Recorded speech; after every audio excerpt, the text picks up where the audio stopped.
We start into it. We good? Yeah. All right. Okay, hi, everybody. Welcome to this epic session of the Nantucket Historic District Commission. This is going to be one of the best ones. Live from New York. It's the Nantucket HDC. Okay, so we have partial attendance tonight, so I'm going to do a roll call, folks. And I'll just announce whether you're live or on Zoom. So let's start it out. Abby Camp live.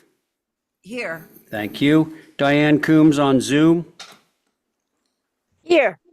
Very good. Thank you, Diane. Val Oliver live. Aye.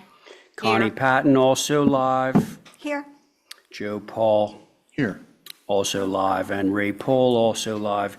We don't have Stephen Welch tonight, as I believe most of you know, and I don't think that we will have Carrie either. All right.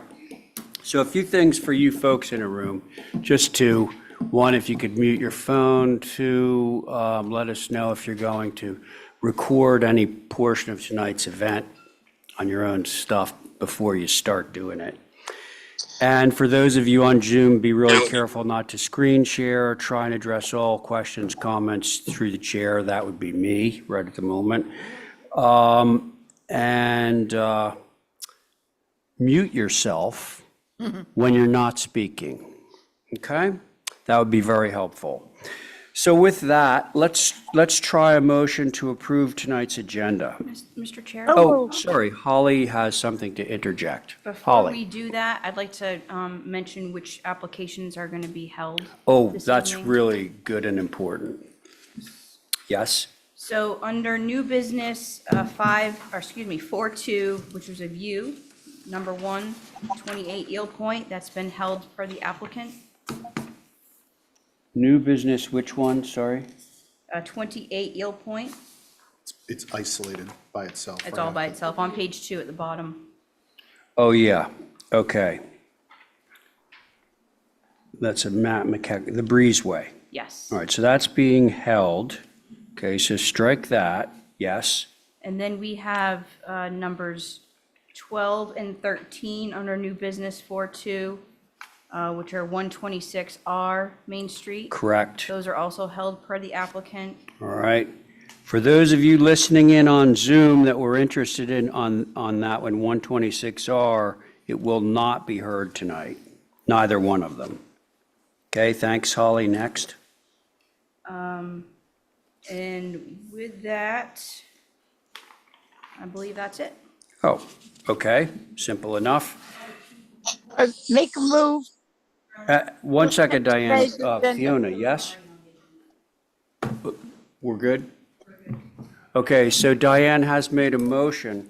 Because Stephen's out tonight, I'm going to do a rotation between Connie and Joe Paul. Connie, if you could sit on this one, that would be great. Diane has made a motion to approve tonight's agenda. On that motion, Abby, Aye. Val, Aye. Connie, Aye. Diane on your motion, Aye. and I'm in favor, so that motion carries. Thank you. Do we have any more to say on Article 38, which is coming up, I believe? No, We do not, okay. nothing new, no. Okay. All right, we got a load of signs. Now, unless someone is here in the audience or on Zoom that wants to speak, yes. We do have a hand raised. Okay, And we have do it have someone in the audience. for a sign? Okay. Which two are you, ma'am? 19 Broad Street. Yes, and which one? Mr. Chair, it's Billy Sod. I'm sorry to interrupt. Oh, were you the one with your hand raised? No, I was at the Sign Advisory Council meeting this morning and I updated the HDC agenda. So I was going to try to give you guys a hand in forming a motion. Okay. Because what I have, applicants for items 2, 8, and 9 have requested to present to the full board. The rest could be covered under a blanket motion. per Two. SAC recommendations. Okay, 2, I'm sorry, 2, 8, and 11. no, I think you mean 2, 9, and 11. Or no, did I get that wrong? Yeah, You, I think I misspoke. It should be number 2, 4 Harbor Square, straight wharf fish wall sign. Number 8, correct, 38 Center Street projecting sign. And number okay, yep, 11, 19 Broad projecting sign.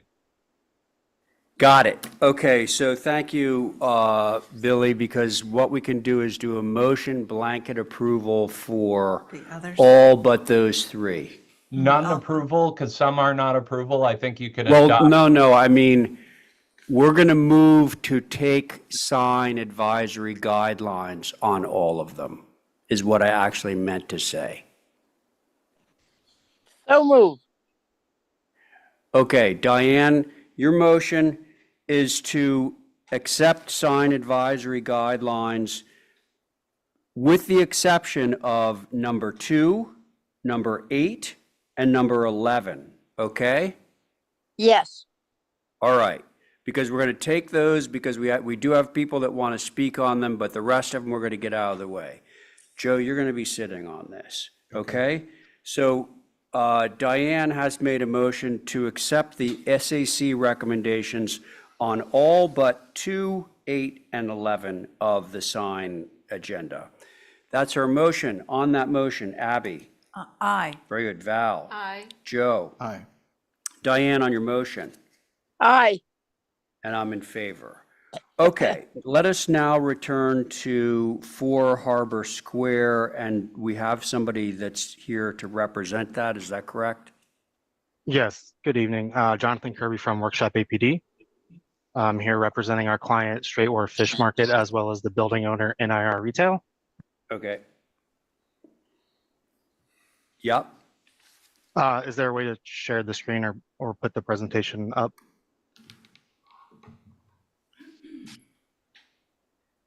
Mr. Chair, through you, if Fiona can pull it up. Sorry? Okay.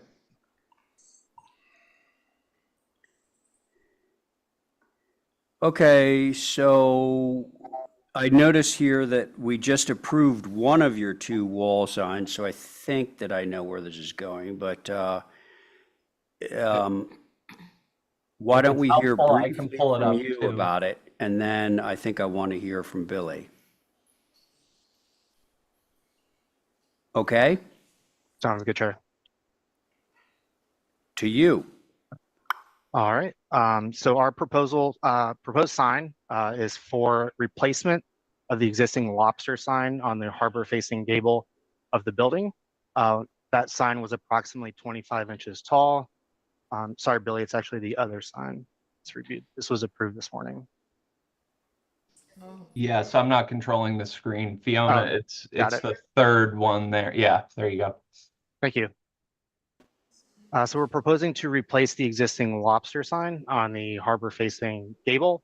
That sign was approximately 25 inches tall by about 100 inches wide. We're proposing a painted wood sign, white background with lettering, 12 inches tall, 92 inches wide, in place of that existing signage. Been good to see the existing. Okay. Have you said your piece? I've said my piece. Happy to answer any questions from the board. All right, so let's hear from Billy. Billy, you were at the meeting. What's the upshot on this? I was at the meeting, and also Kevin Kuster is on and Ben Normand are on. So Okay. the board was they did not recommend approval 3-1 on this due to they don't like the way that this reads as a billboard towards the harbor.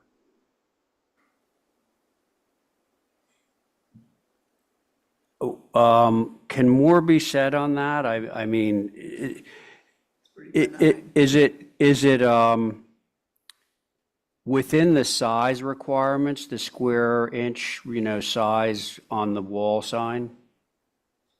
In other words, does it meet the sign requirements?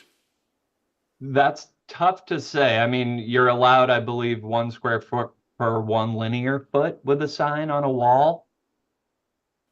I have to look at the If I can the chime in, size the Mr. size Chair. of the sign was not an issue with members, not to my knowledge. It was more so there used to be a sign there that was a lobster sign that had a much different look.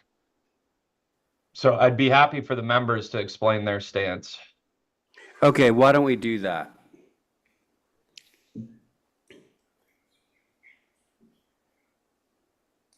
I'm happy Kevin? to speak on this, Mr. Chairman, if you'd like me to. Yeah, go ahead, Ben. So, yeah, I was, for better or for worse, not in favor of this sign. What this graphic in front of you is showing is a gable form with the doors below. In reality, there's actually going to be an awning that extends over that deck or pier or whatever you want to call it. So that's a kind of enclosed space similar to the Straight Wharf restaurant that you can see just to the left there. It was my opinion and a number of other board members at Signs that this, as much as we all loved the lobster sign and would love to have seen it go back, we were told that this fish market will not be selling lobster, so it didn't apply to them anymore. But putting up a sign that states the business name over an awning was out of keeping with the harbor view and set a precedent for what would otherwise appear as if they were billboards along the waterfront. And that opens a precedent for all businesses along the waterfront. And we didn't think that that was a good precedent to open up. Okay, Kevin, do you want to add to that?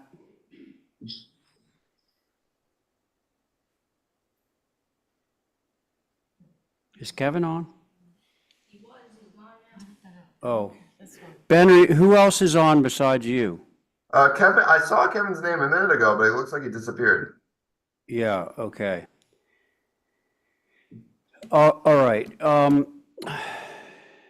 Well, Holly, do you have anything that you want to say on this? Okay, Holly is not going to speak on this, which means I think I'm going to send it to the board members, which would, you can stay on this, Joe, because it's signs. You'll be on the next one too. Who would like to speak on this? Opinions? I'll speak on it. Okay, go ahead, Diane. Just the other day in Facebook, they had an old picture of that building with the old sign saying lobsters on it. Because somebody in that group had come to me and said they wanted a sign facing out. So, and then that sign came up. It does say lobsters, but it was the older square sign, very simple, with no anything on the sides. It was just said lobsters. I thought maybe they could come up with whatever else they were going to sell instead of being so formal and copying the old sign just with a different description. And then it would let people know what it was. It would be very old and classic, and it would fit in. Okay. Okay. It sounds like you don't object to the sign per se, you just would like to have it be a little bit more reminiscent of what was there. Yeah, the other one said the whole thing. You could see it coming in from the High Line, if you remember back then. So that's what it's a good place. It's just making a very simple sign that says what they do or whatever. They got to come up with something. Okay. All right, I think that's a good way to describe it. Who would like to go next? I have a question for either Ben or Billy, if you don't mind. Is it typical that you'd be allowed one wall sign? Is that the standard for a business? Either Ben or Billy? Yeah, I mean, they are allowed two signs. All businesses generally are allowed two signs. And they have one, so they are allowed a second sign. And I And was it could gonna be a add, wall sign. wall signs are allowed for every entrance on a building per the sign book. Okay, Okay. Well, any comments? sure. I guess I'm romantically attached to the old lobster sign. I mean, I think what I liked about that and what I like about this whole area is that it feels like part of the working waterfront of the island. And with that lobster sign, it kind of spoke to that being a place where you could casually go up there and get a lobster without having to dine at the restaurant. So I feel like this sign, style of this particular sign, I don't think needs to follow their font or color of the other signage on the building, and maybe it should be simplified. It could be as simple as fish, in my opinion. Something that speaks to the working waterfront generally versus to this business specifically. I mean, no one's going to be seeing this sign from the water and saying, I'm going to pull up my boat and go to this restaurant. I think having some kind of a sign that sort of does both, speaks to the business generally and also speaks to the older working waterfront. So I think we should look at a different approach to it. Okay. Those are my comments. Joseph, thank you. Who's next? I'll go. All right, Val. I agree with Joe 100%. I was gonna say that, just fish. Or throw a fish on there. Yeah. I like that idea too. Okay. Who? Yeah, go ahead. The sign that was there previously, the lobster sign, belonged to the previous owner. This sign, the lobster sign, did not belong to the fish house, Straight War Fish House. They bought it after the other guy left. Yeah, no, that, we understand that, and we do understand it's like, so they don't sell lobsters anymore. So it requires a different sign. But I'm getting a pretty strong word from the board as to which direction this might take, but we do have Abby left. And Yes. Abby's opinion sort of trumps everyone else's, so go ahead. Yeah, well, no, I like the idea of just fish, but I think it has to fit in that sort of pedimental space. So I wouldn't mind seeing this, a larger sign with maybe a navy blue trim around it to give it some substance. Right now, it just sort of fades away, which it just needs a little more punch. And I think it should fit in the space. And if you were going to put just fish, it would have to be quite a large fish to fit the space. Yeah, That lobster sign was Big. substantial. And the Was- scale of it was appropriate as viewed from the water. Well, that's what And I'm. this feels too pedestrian. It's rinky Yeah, dink. Okay. it's too little understated in a way. okay. Right. So, Rinky-dink. I'm sorry, applicant, I've forgotten your name. Jonathan, Mr. Chair, if I can just comment on that, on those comments from the board. Well, you can, but I was going to sort of wrap it up, tie it in a bow, and hand it back to you. So let me try this. No one, including the sign committee, has said that there is a proscription against what you're proposing. It sounds like the opinions are more about the style of the sign than it is about the fact that there is a wall sign there. So my suggestion to you is that you take, the words that have been said by the board and try again with a mind to having it sort of bear some sort of semblance to the lobster sign that we all know and love that used to be there. Does that sound fair? Absolutely. I was just going to add that one of the comments we did receive from the sign committee was that they would prefer the sign to be slightly larger, in line with what that lobster sign was. We And one idea that we were floating around and we would like, just jumping ahead a little bit to be held for revisions, is we were floating around fried clams as the text to go on that sign, because that is something that this location will be off. I didn't hear Good. that. Fried Good, Fried good. clams. Fried clams? That's something that the business is offering, so the wording would say, for instance, instead of lobsters or fish, it may say fried clams. I like love fried fried- clams, I love so you fried know. Yeah, that gets vote, me, so- that gets me to want to go in there. Everybody's There got it fish. is. Yeah, okay. Listen, Jonathan, I think you know what you need to do, right? Perfect. Thank you so much. So we're just going to hold this for some revisions, okay? Great. Can I have a motion?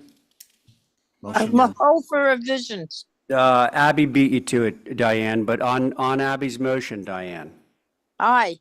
Thank you, Val. Aye. Joe. Aye. Abby on your motion. Aye. And I'm in favor. Okay, ma'am, it's your turn to tell us a little bit about 38 Center Street and then 19 Broad Street, okay? How about 38, just because it's first on our agenda? So 38 Broad Street is the 27 by 27 double-sided We projection. have to have a microphone.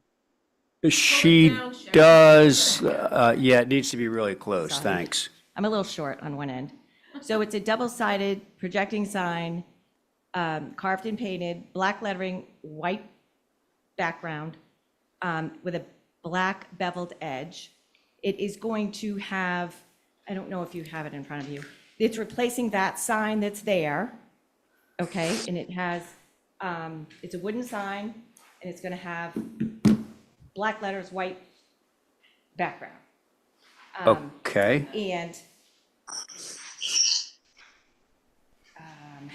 they, this morning, didn't really, it was not real exciting. But I have a tremendous amount of signs that are black and white. This one being 76 Main that they approved this morning, very simple, black and white, same idea. That they approved before they disapproved the Stout sign. I have that, I have many moons, I have quite a few that are black Can and you white. pass them around? Sure. okay. So the crux of this one is, again, it's not against the guidelines as a projecting sign. There already was one there. We've seen that. Correct. They wanted it to It's be- more to do with the colors and the sort of, Correct, they wanted it to Layout. be cream and not white. got The it. customer wants white, and we have Hear ya. We have a lot of examples of the white with black lettering. And like I said, the 76 Main Street was approved right before they said no to this one. Okay, all right, thank you. Let's see, let's go to Billy and then Ben, hear what they have to say about this. Yeah, so the sign advisory council, their comments about the stud sign was the design was too contemporary. They didn't like the stark white background with black lettering. It doesn't, their feeling was it doesn't tie in with the coloring of the building. And if you look at the other two photos in that image, you can see that that scrimshaw photo kind of picks up that same off-white color. And just as a point, 76 Main Street, they kind of used to approve, they use this as an example to approve 76 Main as it's a white house with black shutters and black trim. So the white and black sign, they felt the design of it, everything kind of fit in with the overall scheme of the property.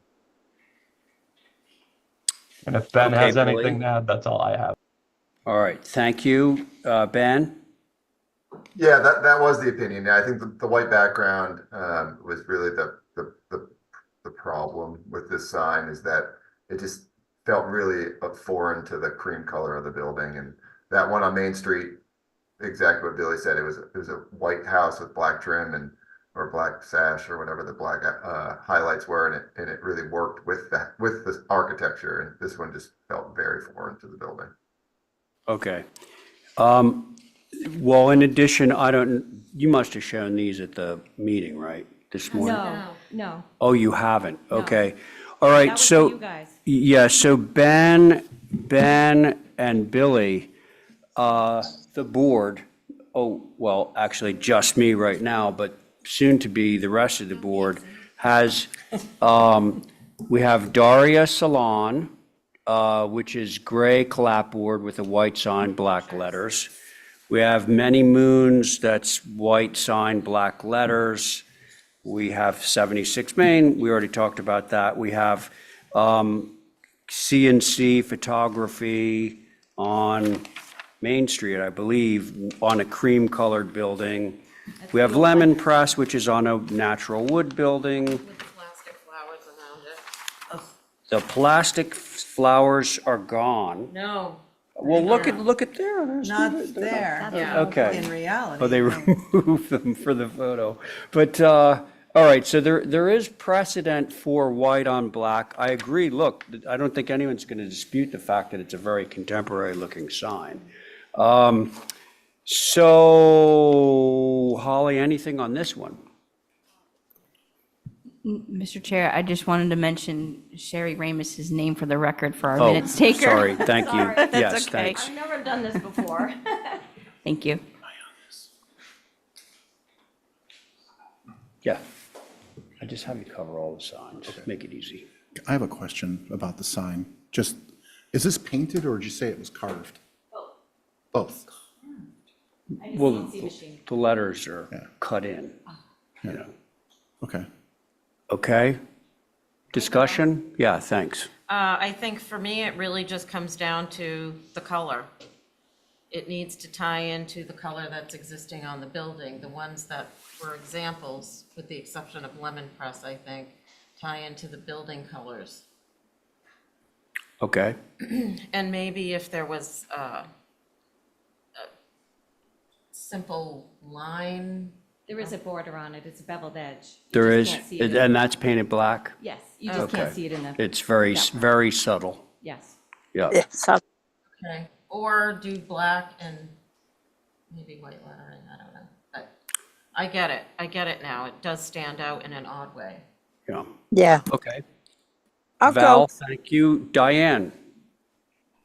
You see that sign just beyond that white one with the hanging, with the cream color, and it fits in perfectly, and the shape is better. I don't think that the full square is so hot. The blue one further down is big and it's all one color, but it is a rectangle rather than a square, and I think it fits in better. But I think the spout should be definitely the color of the trim of the building. Okay, Diane, thank you. That leaves Joe and Abby.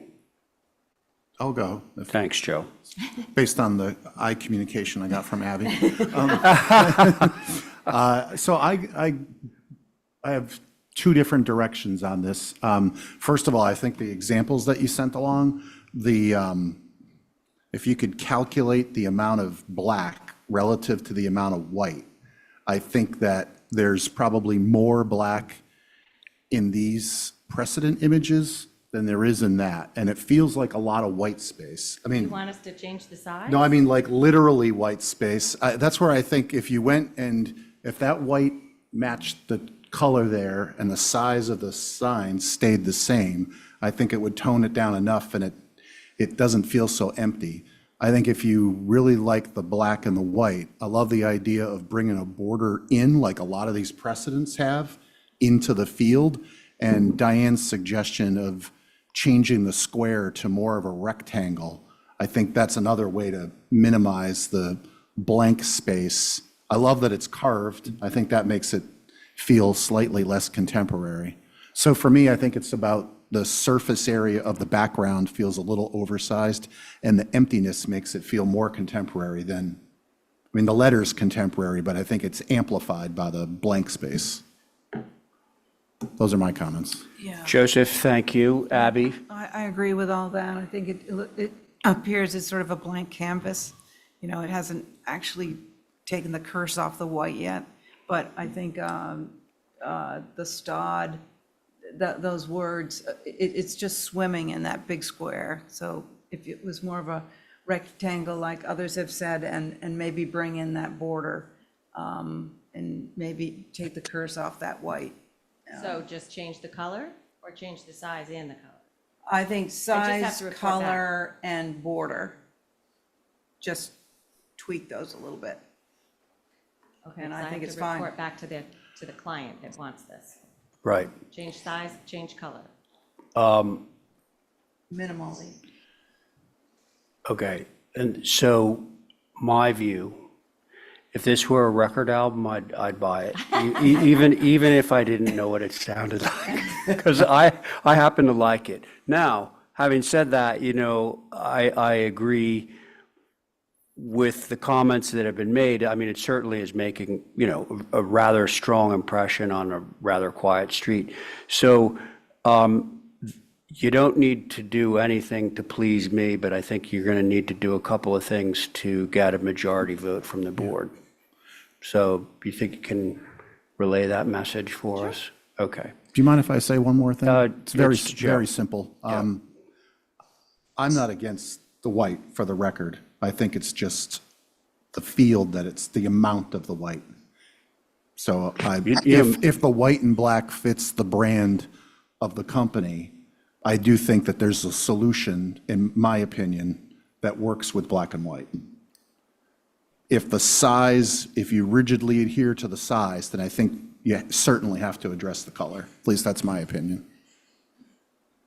I think there's a couple of variables here, and it sounds like you might be able to choose 2 out of the 3, and, like the band being one of them.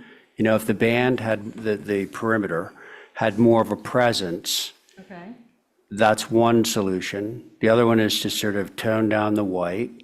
That's another one. And the other one, which, I totally understand why you're going with the square. It looks good and it's very dramatic. But that is the third option, is to alter the size. I'm not sure that I'm hearing that you need to do all 3 of those things to get an approval, but I think that that's up to you and your client. Okay, we're just the messengers. Okay, got it. All right, so we hold this for revisions? Motion to hold For for revisions, Up. Diane, sorry, Joe beat you. Sorry, All right, so Diane on Joe's motion. aye. All right, thanks, Abby. I'm an aye. Very good, Val. Aye. Joe. Aye. And I'm in favor. Okay, the next one we have is at 19 Broad. Okay, so 19 Broad Street and 21 Broad Street, they're both owned by Mount Vernon, which is Bruce Pursley. Okay, We did not do the 21 Broad Street sign, but the one that they want is exactly the same, only it says 19 Broad Street instead of 21 Broad Street. And Rick Howes is the manager of the property for Bruce, and this is from him, and he said the houses have the same railings, same front porch, same brackets. In fact, the front porches were once connected. It only makes sense for the signs to match as well, in keeping with the architectural continuity between the 2 houses. They were built at the same time, by the same architect and the same builder. So that was, they're identical. It's just They're different. not. 21 and 19. well, hang on, Val. Hang on just a second, Val. Okay, so I got your presentation. I think we got it. Let us now go to Billy. Okay. Fiona, if you scroll down another, you'll see 19 Broad, and that way the board can see 19 versus 21. I think it would be helpful.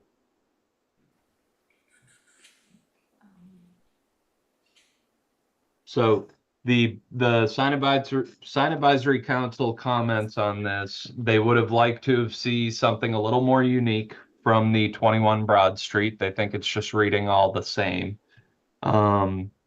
They also felt like it didn't tie in with the architecture. And there was a comment to potentially consider reversing the wording to maybe put the emphasis on the Swain House and have 19 Broad be a little smaller. And that was they held it for revisions on a 4-1 vote. Okay. Ben, anything to add? No. So I might not be the right guy to ask because Color's not I was the accurate, one just so who Ben was actually, in favor of this I sign. was actually in favor of this. I work right across the street from these buildings. Not that I love the 21 Broad Street sign, but I think the colors are fine and they do a nice job of it blending away. So I really didn't have a problem with this, but my other members did have a problem with it. So, Got If it. I may, as staff, I'm not a voting member. It's really hard to deny this sign when 21 Broad has been allowed. I mean, we talk about precedent all the time, and if 21 Broad didn't set a precedent for 19 Broad to have the same sign, I don't know what would. Okay, well, thank you for that, Billy. Again, Holly, I'm going to ask you, but you're, okay. So it's to the board. I think it's just the colors don't match. The Well, blue is not, that's not Right. accurate. That's just a computer image because we can't paint it till we get approval. And so, I think also just because of the background being brown, it doesn't feel like it has the brown trim around it, which it does in fact, so. Yeah, so the 19 will match the same color as Yeah. the blue, the color of the 21. okay. Val, is that it? Yeah, Okay, who's next? Well, I'll go if I Yeah, understand. Diane, go ahead. The 19 Broad is going to look like the 21 Broad, right? With that Correct. funny. That's good. They must be owned by the same people. So Correct. if you get into the wrong hotel, they'll send you next door. So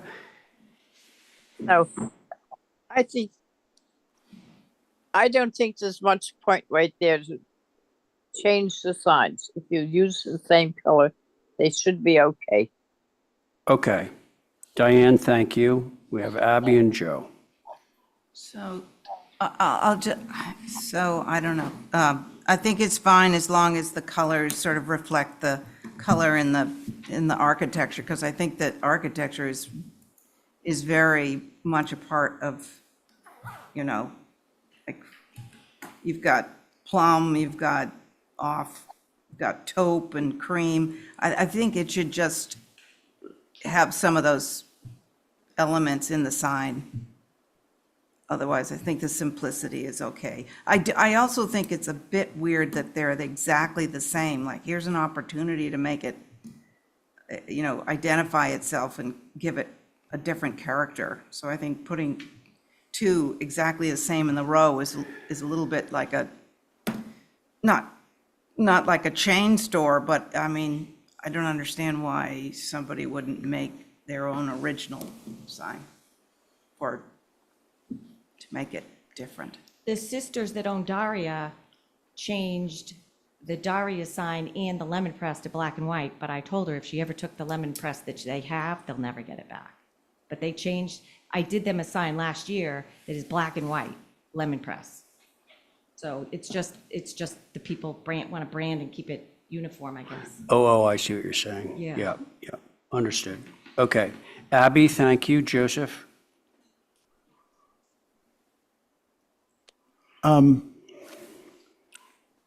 The intention is to match the colors of 21 exactly, right? Exactly. Exactly. Yes. Yeah. Correct. I think I'm okay with it, with some hesitation, because I think what Abby mentions has some validity. But I do think that it's subtle enough in terms of the size of the buildings and the size of these signs that the buildings are clearly standalone and they're unique in their architecture. And I think that at a glance, you'd see these signs and say, oh, they must be connected. Now, if he buys another hotel, it's the one house up and there's three signs in a row. But I think that might be a bit much. But I mean, I can see from a branding perspective that you want to have some subtle connection there. And I think it would almost feel forced if it was exactly the same sign in the same font and you just switch the colors. So I'm fine with it as presented. Okay. I am too. I think that we might be able to vote this one through. Mr. Chair? Yes. I only wanted to add one thing about the architecture. Yeah. These are obviously Victorians, built in the 1870s by our lovely Charles H. Robinson, both of them. So I think that is significant in its own right. Same architect that did a lot of that during that era. So just wanted to add that to the conversation. Thank you. Is that in favor of having them have commonality? Yes. Okay, because that's the way I'm looking at it. Yeah. Okay, so can I have a motion? A motion to approve. As You it- beat everyone to that one, Diane. Thank you. Okay, Well. so on that, is Val still here? Yep, she's just there. Oh, we'll do Abby, Okay, I'm an I. Joe, Aye. Val, Aye. Diane, Aye. and I'm in favor. There you go. Thank you so Okay, much. you're welcome so much. Bye-bye. Yep, that's it. Okay, consent, I'm going to need to recuse, which means it goes over to Abby. Joe needs to recuse, so Abby, do you want to compose your board Sure. and see what you can do? Okay. Let's see. Abby, this is Mickey. Can I make a comment? Sure. This would be about the number 15 on the consent. It's the White Elephant Hotel. So my comment is that, do you want me to go ahead? Hold on one second. I don't see 15. Or 13, I'm sorry, 13. Oh, 13. Okay, so 50 Easton Street? Yep, Okay, go ahead. it's, it just says Reno Canopy on the description, but this is also about big changes to some doors. And I think that it just should have a little bit more, it's quite visible from the harbor. I think it needs a little discussion. Okay, we can take it off and do the others. Thank you. Do I hear a motion to approve consent without number 13? So move. Thank you, Minus Diane. 13. Minus On- 13. Okay. On Diane's motion, Connie? Aye. Joe? I'm recused. Oh, I see that. I see that now. Val, you recused? No. No. Aye. Aye, and I am an aye. So could we bring up 50 Easton Street?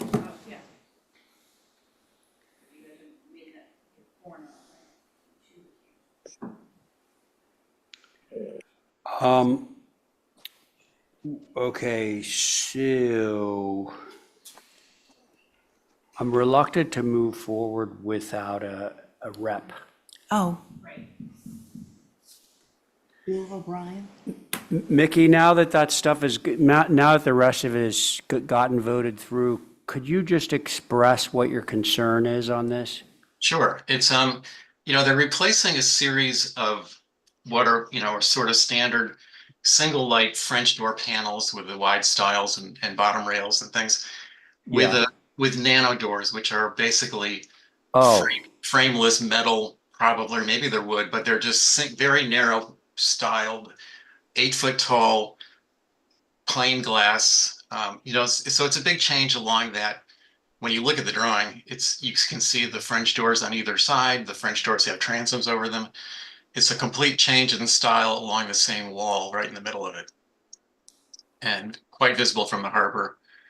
I just think it's something that should be looked at. It's going to be a big blank black, hole in the wall when you look at it from a distance. yeah. Okay, folks, I think what we should do is we should hold this for representation. All right, in fairness. Everybody good with that? Should I Yes. continue to make that motion? Yes. Okay, did I hear a motion to hold this for, So move. thank you, Diane, on that motion. Connie? Aye. Val? Aye. And I'm an aye. Thank you. Okay. Thanks. Now we're consent with conditions. I'm looking down the list. Joe, you need to recuse, right? Correct. VL. Well, no, that's who reviewed it for consent, but Oh, It's the applicant. So Joe, and I don't see anybody else that would need to recuse, so that means everybody except Joe. Okay? We good? Consent with conditions, everyone except Joe. Does somebody want to make a motion? I'll make a motion. I'll make a to- motion. Val beat ya. Diane, do you want to Yes. be the first to vote in favor of Val's motion to approve consent with conditions? Yes, All right, Abby, I'm an aye. very good. Connie, Aye. great. Val, Aye. and I'm in favor. Okay. So now we've stricken the one single view new business, and we are now along to new business of April 2nd, beginning with 12.5 Pequot. Do we have a rep? There we do. We have somebody to rep. Let's see, how are we doing on the rotation? You did kind of the sign stuff, so Connie, you good with this? Oh, yeah, I just went though, but it doesn't matter, You- because Joe was recused from the last couple. No, actually, he wasn't repping. He was leaving. Okay. Is there anybody There else? was, there's somebody, This Gen app kicks ass.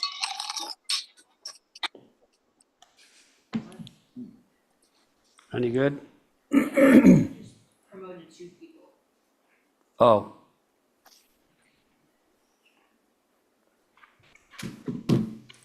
Dean, Hello, hello. hello. How you doing? Hi. Hi, this is Dean Barron, the applicant for 12.5 Pequot. Okay. How you doing, board? Very good. Thank you. We're proposing to build a new house for my family at Pequot Road. We have tentatively one person interested in taking the one-bedroom studio and preserving it, moving it somewhere else on the island. And we're in negotiations with somebody for the second structure. Looking forward to building a new home with a detached 2-car garage and a pool. Okay. Well, so Dean, in terms of the sequencing, first of all, I'll tell you that your board is Val, Abby, Joe, Diane, and myself. Okay? Okay? Yes.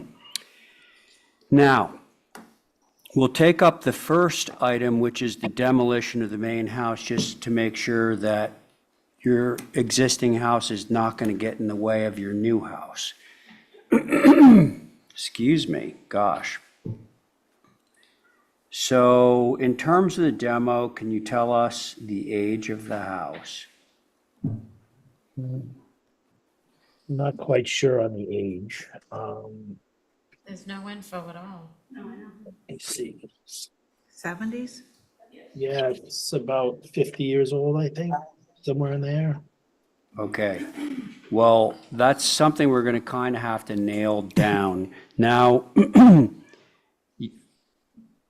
did you say that you're trying to get somebody to move this house?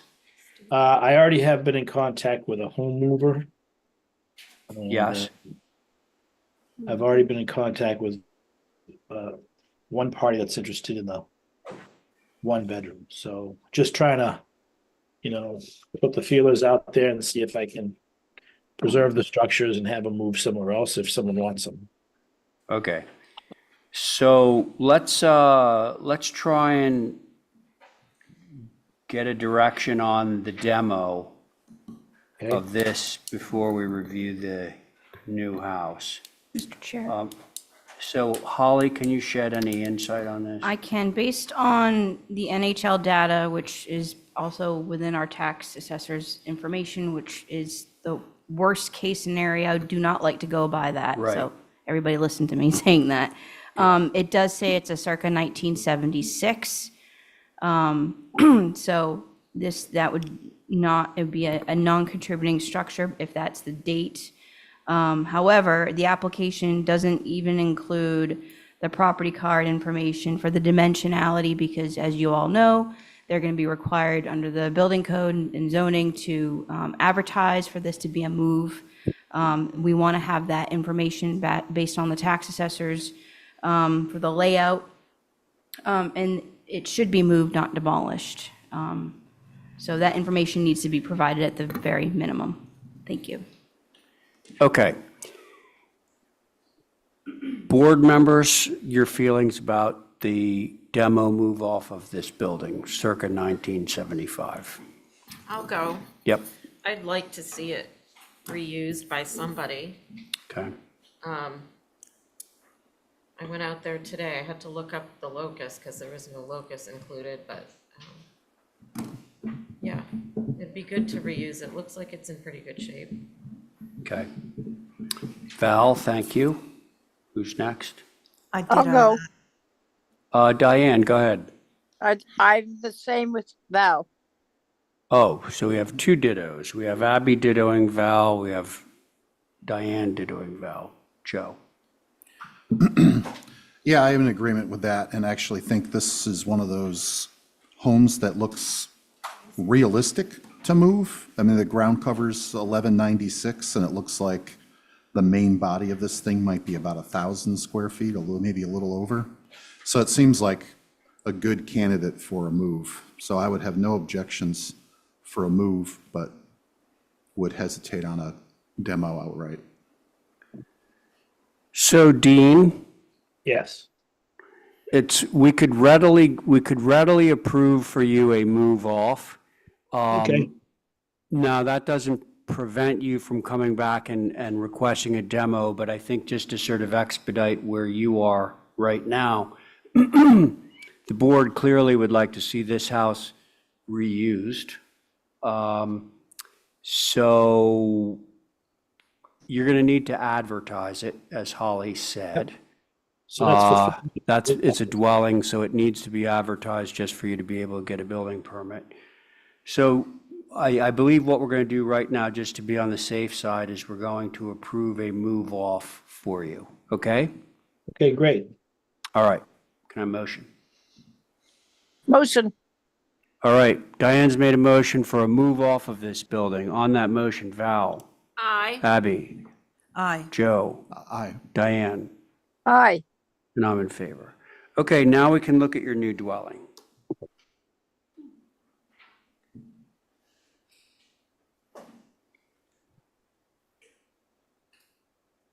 Am I on the right? Mr. Chair, my name is Michael McKay. I'm the project architect. There is also a guest studio structure, a detached studio and a shed that are on the application. So I don't know if we want to look at the, You mean the demo move off of the shed in the studio?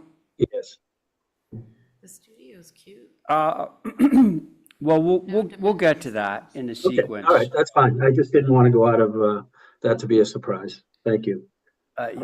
Generally, it's much easier for people to move sheds, and the board is a little bit less concerned if it's a smaller building. Okay, so let's focus now for a moment on the house, all right? And also, if I may, the drawings that I do have a locus in the package that we had submitted, maybe at a later date with the hard copies. I could share my screen. It might be Wait, are we looking at the new? We are. Oh, He wants to share screen? I think so. Sir, do you want to share your screen? yeah, if I can. Thank you. Okay, hold on. We'll stop sharing and now you can share. Okay.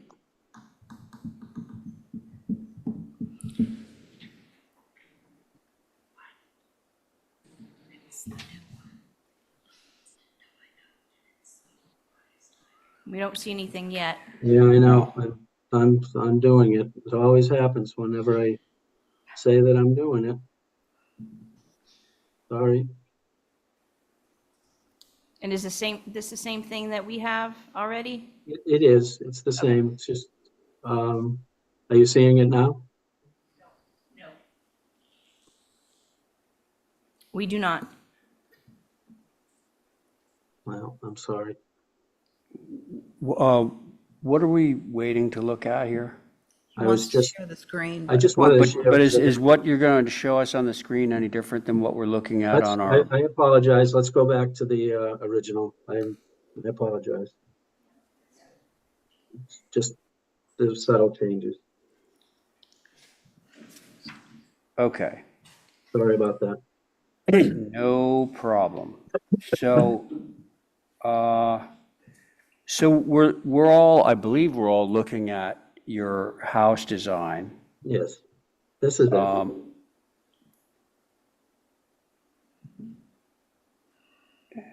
Okay. So it is a, gambrel style home, natural shingle siding and roof. We are proposing a vinyl clad Peller Architect Series window. There's a couple of various outlooks. We have the roof walk and also a little balcony off to the front off of one of the bedrooms. Again, gambrel style, a little bit different than some of the other homes in the neighborhood. We just we look to just do a classic home. We could go to the next slide, please. This was the other the set that I had the elevations labeled properly. This is but this is the east elevation. That was one of the changes that we had made on the hard copies that were dropped off. So that was what I was trying to bring up.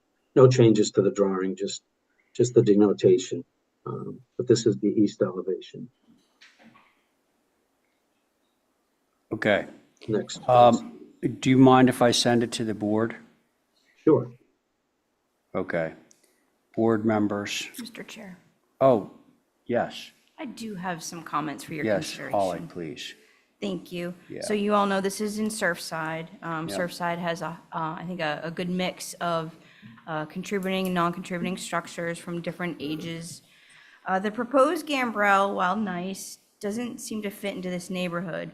Most in this area are gable-style dwellings with 6/6 fenestration and additive massing outlined in building with Nantucket in mind. The combination of a roof walk and a cupola on the same dwelling is not typical and not appropriate. Both do not follow the guidance in building with Nantucket in mind. I would recommend to look at the neighborhood context. And I also did want to mention, while not with this application, it will need to be addressed, are the two driveways, which would more importantly require a planning board approval for that if they haven't done so already. So those are my comments. Thank you. Okay.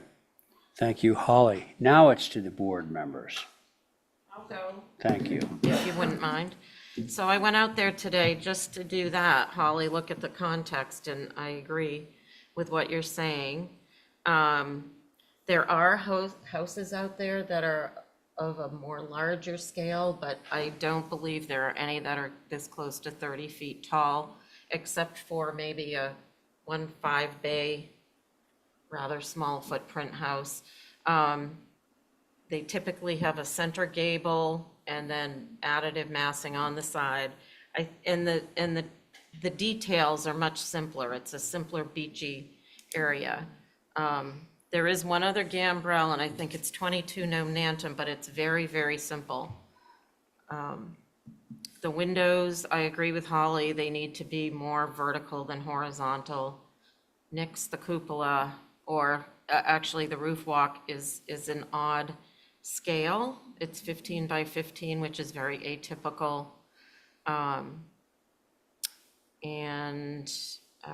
Yeah, I think it just needs some finessing and scaling down and look at the area, more additive massing.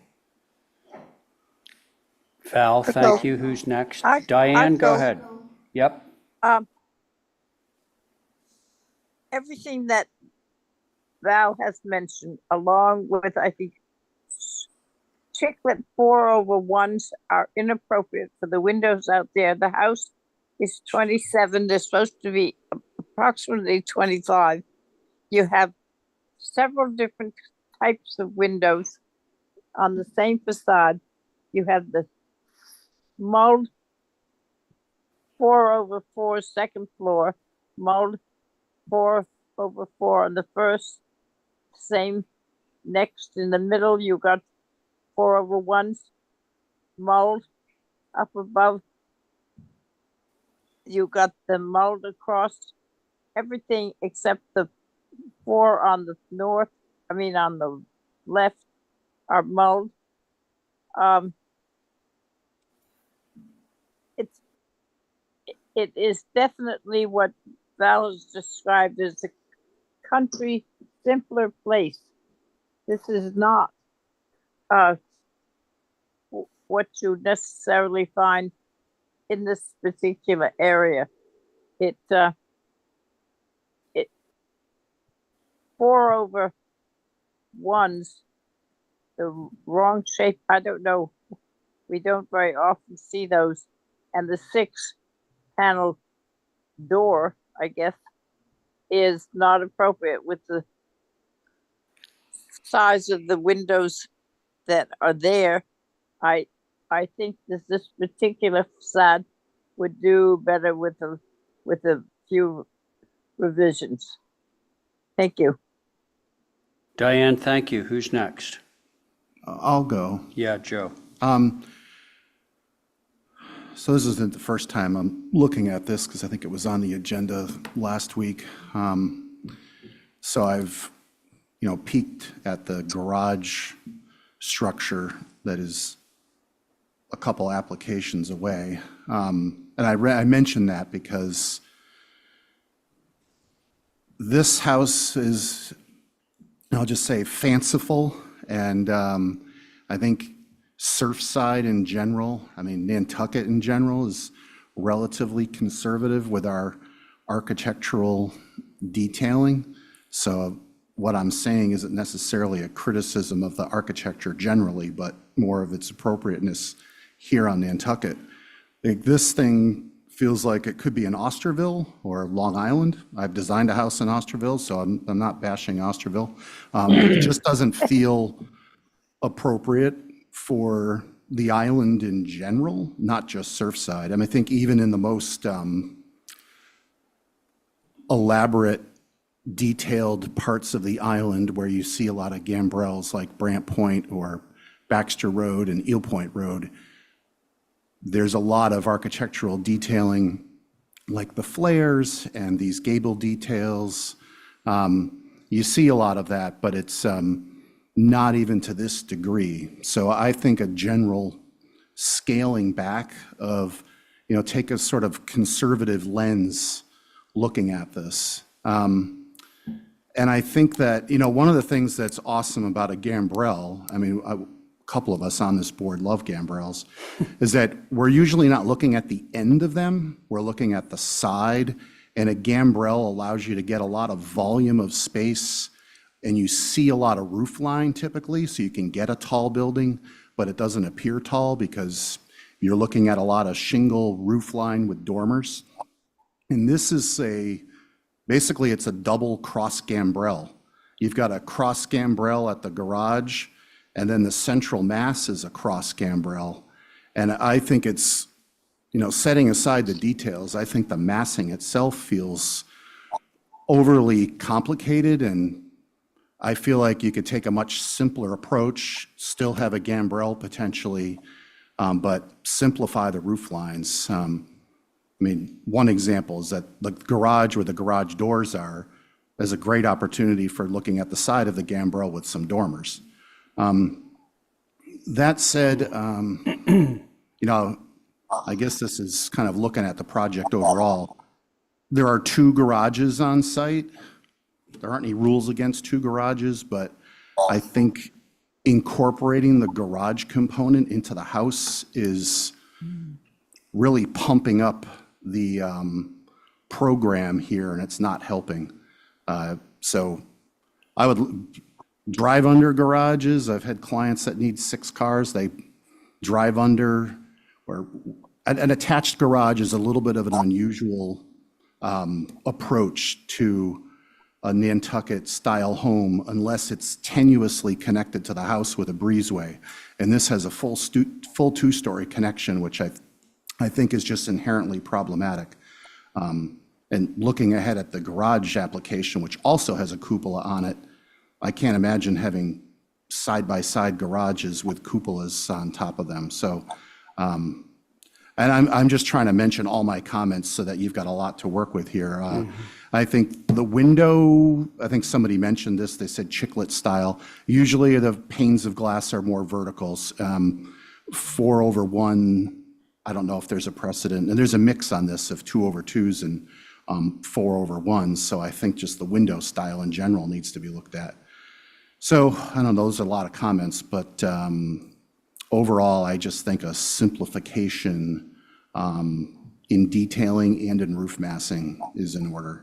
Those are my comments. Okay, Joe, thanks a lot. Let's see, Abby? Yeah, I concur with a lot that's been said, but I think it would be very easy to pare this down. So why don't I address something that I'm going to address the height, which is almost 30 feet, and I think that's probably out of scale in this neighborhood. But, one thing that might sort of settle this house down, take it down a notch, might be to nix the cupola and the roof walk and maybe get a chimney in there that would sort of give it some weight. I think the window style is odd for Nantucket, but I think a 6/1 might work very easily into what you've already drawn. I think the columns across the front are probably a bit large. So those could be pared down as well. But I think it's easily done. I don't think you have a huge task ahead of you. Thank you. Abby, thank you. Let's see, Diane, we haven't heard from you on this yet, have we? Yeah. Yeah, Oh, we I did- was the no. one who mentioned about the windows, the chiclet windows. Right. And Val, do we hear from you? Yeah, I went first. Okay, I thought I had missed somebody. Listen, this is extremely overwrought. Osterville would be one place, Greenwich might be another one. I think the trim is extremely heavy, and the plan and organization of the masses is needlessly complex. I'm also concerned that there's no kind of consistency to the proportions of the gambrels, and I do believe that that's important to hold on to.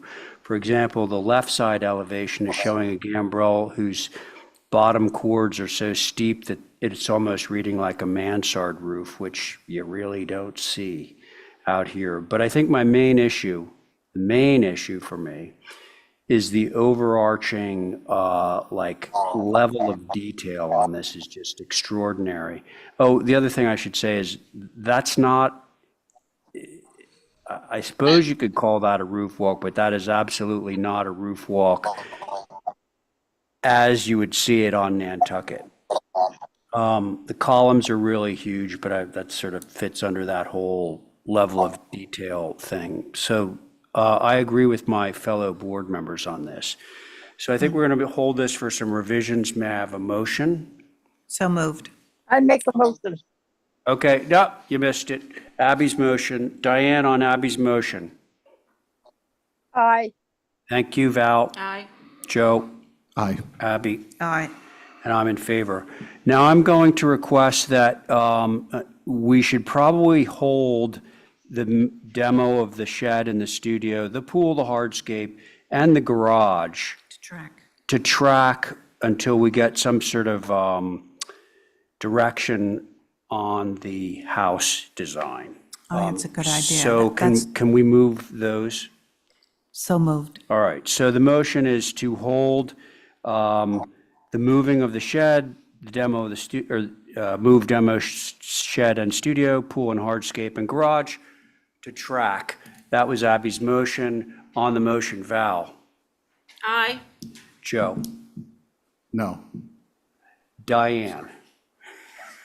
Hi, Well, I think we could have approved a move off of the shed and the studio. Listen, but- I want to be clear on this. It's not because we have any objections to it necessarily. It's just that, like, in the interest of time, because we will be coming back to this, obviously, with some Okay, revisions, so. I'm in favor then. Can I change my motion?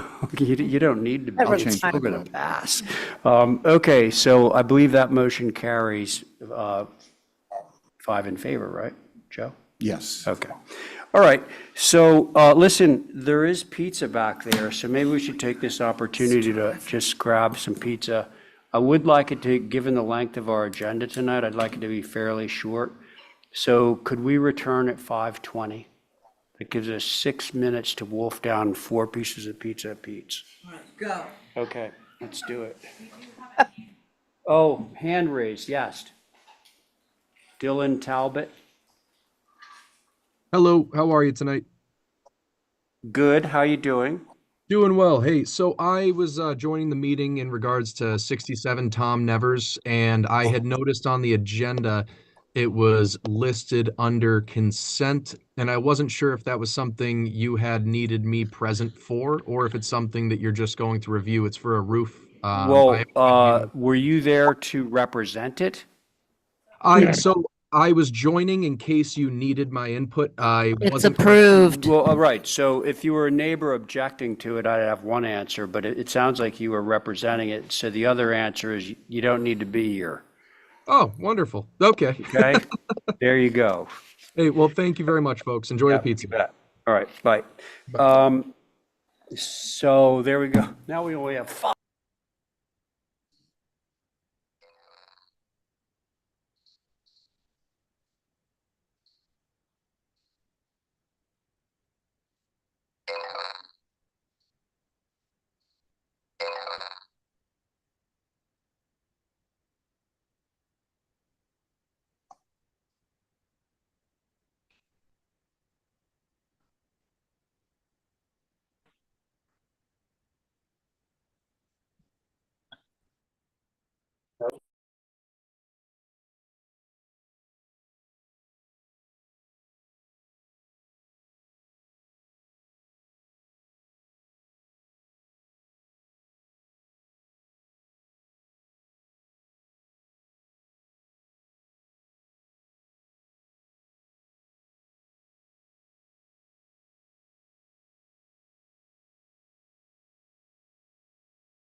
All right. Matthew, you're next up at bat.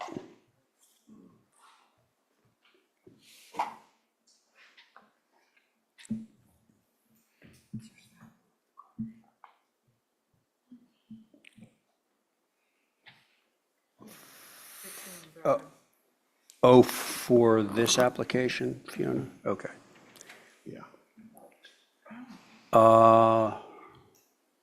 Okay, we're back. Thanks, everybody.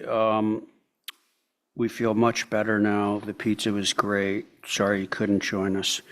We're at 5 Amelia, material change.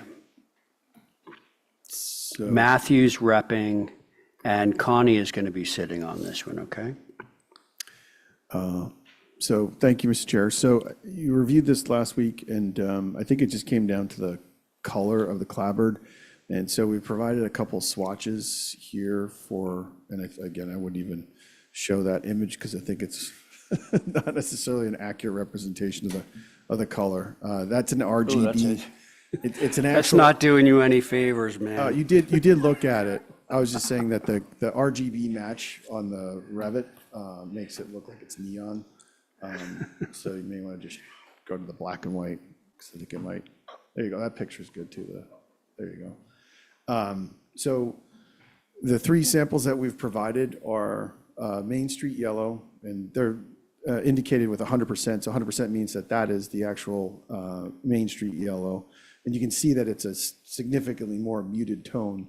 That is an HTC approved color for the HTC approved color swatches. And so we also provided a 50% saturation and a 25% saturation. Okay. And honestly, any one of those would work. And I think that the swatch demonstrates that it's a significantly calmer tone. And one of the goals with this is just to provide a little bit of variation, if you will, some color. This is going to be a year-round operation, and it's the desire just to create a little bit of color, a pop, albeit a muted tone that is on the HTC-approved color swatch. So with that, look forward to the board's comments, Mr. Chair. Thank you. So, Matt, I'm sorry, it's under new business, but it's not really, right? We had a board. Yeah, we There- had a board, and it was heard last week, and then I asked if it could be heard again this week, just because we're kind of running out of time, and the board graciously allowed us to come back to you this week. Okay, so this is the place that was a restaurant whose name escapes me right now, and you're trying to make a more permanent front porch rather than the awning that's there? Actually, the front porch has already been approved, so the only thing that we were before you was for a color change. So this would be all the trim on the exterior? It's really, I think just the the conversation was just on the front gable only, adding clapboard to that front okay. gable. All right. And changing the color to the Main Street yellow, which again, you can see is a very muted. And what's the color on the rest of the building? So it's the trim on the front porch is white, and then we actually have it's that hunter or really dark green screen sash. And then the rest of the sash color is white, so it's a little bit The of building itself is white. correct. Okay, so this would just be the front porch as your BI And the door. yellow. And the door. Okay. I think I've got it. Holly, do you have anything to say? No, I just wanted to mention, apologize for not including that this was technically old business on the agenda. That's fine. But I believe everybody sat on it was Val, Connie, Joe, Abby, and Stephen. Stephen's not here. So. Well, I wonder, should I be sitting off of it? Technically, it is old business. Abby, you want to just share it? I mean, just. I think I was chair, but I just was finishing my pizza, so I didn't say anything. Okay. But, so Matthew, I'm just going to turn it over to the board members who are actually sitting on it. Understood. Okay.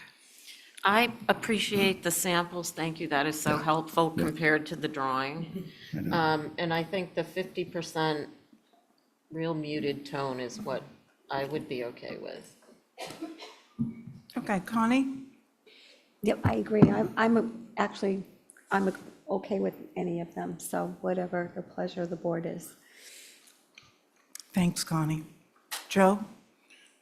I'm in agreement with Val, and I think I can speak for the board when we were collectively disappointed when we thought there might not be clapboards and it would go to shingle. So I think the clapboard will help. So I'm actually fine with any one of those two. Yeah. You just held all three of them up. They're so Subtle. subtle. Yeah. Diane?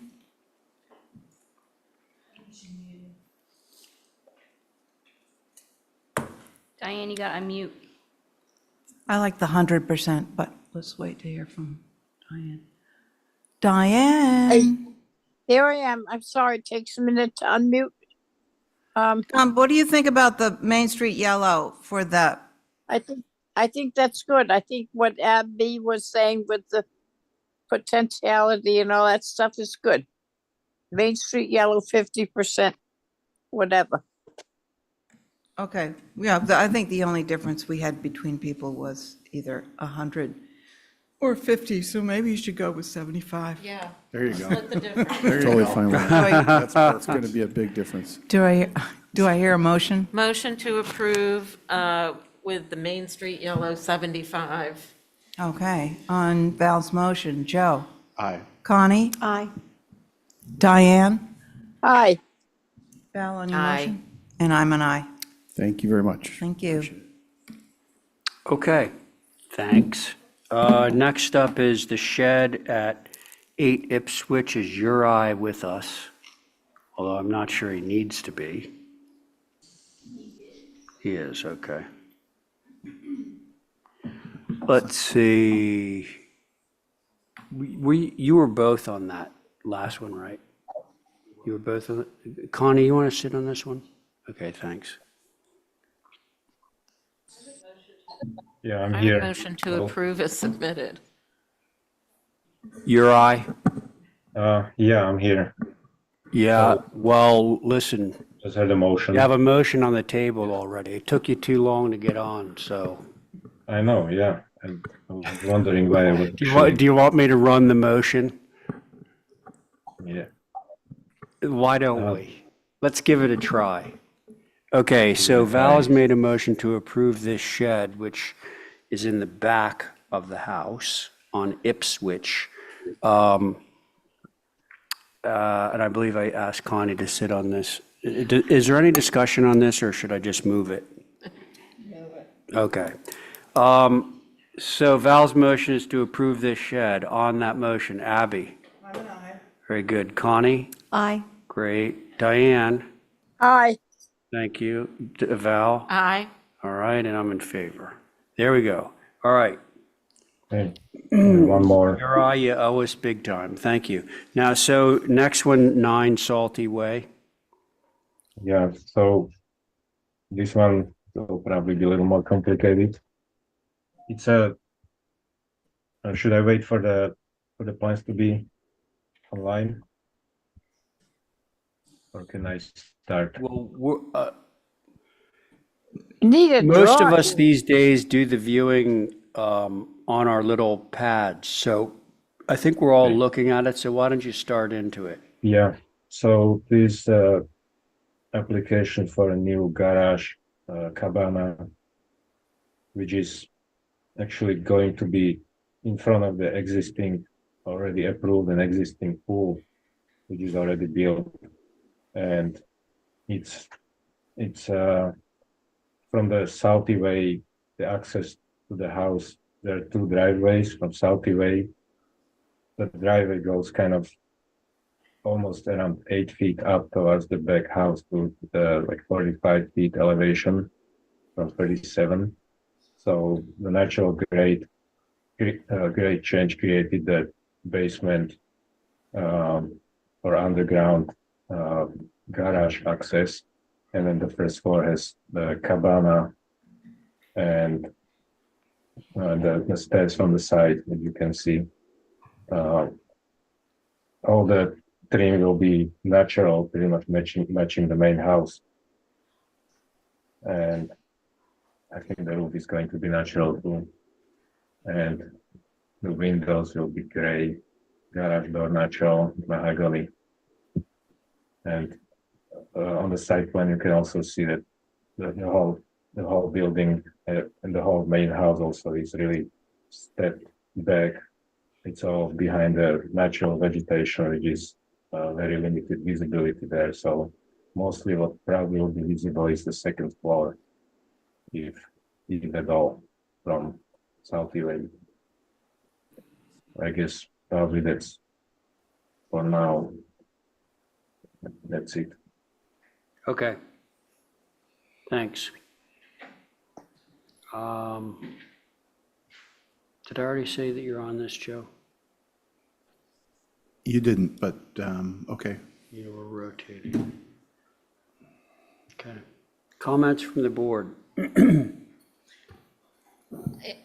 I wanted to see what the house was like next to it, because there's no picture of the house. There is not. In and of itself, I think it's fine, but if it's a one-story house, I'm not so sure it's fine. You get my drift? Mhm.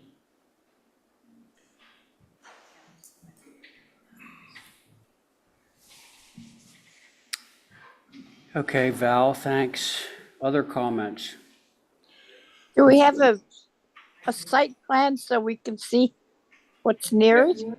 Well, there is a site plan. Hold on.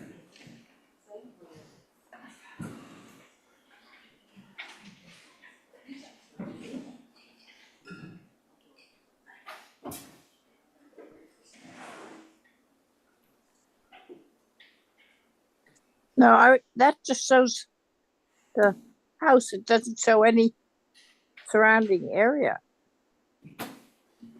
I just wondered what was near it, that's all. Oh, a locust plan. Oh, let's see, they have that. Locus is that one. And there is a 2-story house, actually. The main Oh, house there. is 2 stories. I wanted to add. Great. I just wondered what the distance was between the pool and somebody else's house. Thank you. Okay. Anybody else want to speak on this? Sure. Well, I think setting aside the tallest side that has the garage doors on it, this building seems appropriate. So that's the only side that I'm focused on. And that happens to be the one facing the road, which I understand terminates at this house, although in theory, it does continue as a paper road. But looking at the contours, the road climbs from elevation 36, and it keeps climbing up to 46, 46. So the road is inclining. And then if you were like directly across from this on the road, you'd be like at elevation 41 and 42, and these doors are down at 37 or 38. So it's in a hole. So looking straight across at this, I think the impression will be that these garage doors are below grade, at least from the road, at least partially below grade. So now that I've studied it a little bit, I think I'm fine with it, although I do have the same, not if it's a concern, but understanding how this fits in with the main house. I don't have the drawings weren't included, so if those were in here, then I think it'd be easier to make a motion. Those are my comments. Okay, Joe, thank you. Let's see, Abby? I could really use a picture of the existing main dwelling as well. I'm a little bit worried about all the change in grade and all for a garage that possibly could be seen, I'm not sure. But I think it's sort of out of scale, and I think where it's placed on the site is so insensitive to the grade change. I'm just kind of blown away by you know, you're just cutting right through all those, the hill there. I think a little more sensitivities towards the sighting of this would be better. Thank you. Okay. Listen, Uri, it sounds like we really can't make any kind of determination on this until we get some photos of the main house. Is that all right?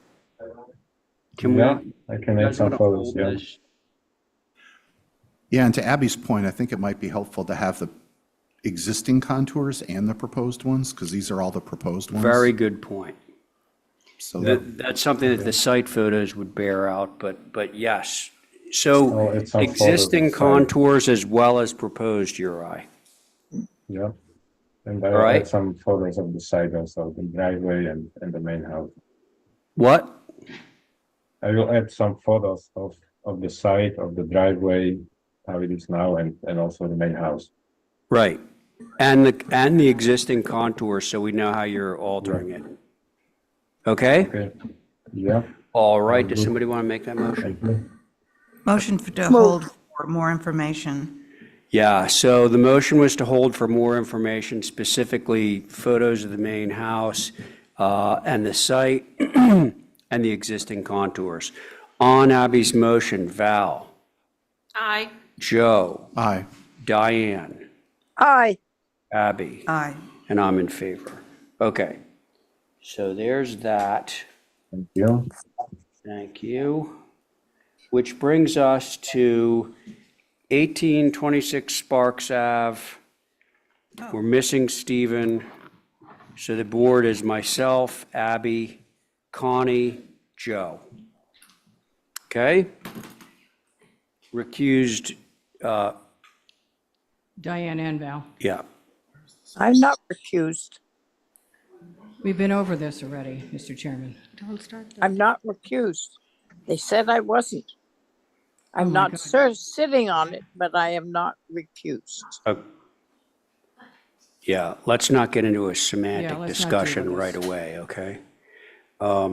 Okay, We understand that Steve is not yes, able to be here. We're Right. going forward with the four of you now, so we can get some direction and your comments, so we can keep going. One more meeting, and we have the architect here, the two owners here. We also have members of the public that would like to speak, so I'm going to turn it over to the architect first, if you'll allow us to do that, and then the members of the public would speak after that. Is that okay? yeah, that's fine. Okay. Well, fine with the. Sorry, just to- So, sorry, members of the public, that's going to come later. Right, was so just a- you can speak now, but members of the public, we have a certain sequence, because we're going to probably hear from Holly, and then I'll invite other comments. Okay, but Fair enough. You Daniel Najarian, go ahead. representing the ownership group. First, I want to thank the board for all the hard work they've put into this project so far. I'd just like you guys to just take a look at what we've done in response to a lot of the concerns that you guys have voiced in prior meetings. What's been presented now and what our architect will go through represents what we feel is the best that we're going to get to based on the questions and concerns and points that you guys have made over the last 4 or 5 meetings conducted over the last year or so. So again, thank you for your time and your efforts, and understand that we've put a lot of time and effort into what is being presented today. Thank you. Oh, that was simple. Thanks. Mr. Chairman. Hi, Stephen. Stephen Cohen for the applicant. I'll try to be brief as well. Yep. I just want to say that you may remember when my client purchased this property, there were some schematics that were put out that were perhaps the ugliest building that would have been built, the most inappropriate building that would have been built on Nantucket. And now I think we have essentially one of the best commercial design buildings that could be built on Nantucket. And I think my client has been extremely responsive to what this commission has done. We've been in this process for almost a year, but we've actually only had 4 or 5 meetings because they've spent so much time reworking it. And what we have is a building that has lost more than 2,000 square feet of ground cover since it started, a building that's been broken up into 2 actual buildings, but a building that also, because of the setback of one of the structures with the connector and the drop on the roof and the ridge line now really reads as 3 structures. There's almost no physical place that you could see that there are 2 structures, that the 2 of the structures are connected, although I'd suggest that that connection is actually one of the most Nantucket architecture additive massing pieces that we have here, because it's an efficient use of ground cover, but you can almost, except for like right now, you can almost really tell. And in fact, if you cut that connector and made it 3 separate buildings, because those are interior to, sides to each other, you wouldn't actually be able to tell from most visual places where you'd see, most locations where you'd see this building, whether or not that connector exists. But it is an efficient use of that space. And I hope that the board sees all the changes to the facade that have been responsive, all the changes to the massing that have been responsive, all the changes to the height, all the changes to the location, how it is relative to the road, how it is relative to the parking, and how it is relative to the neighborhood. And we'd really like to see this get approved, potentially tonight if the board feels comfortable.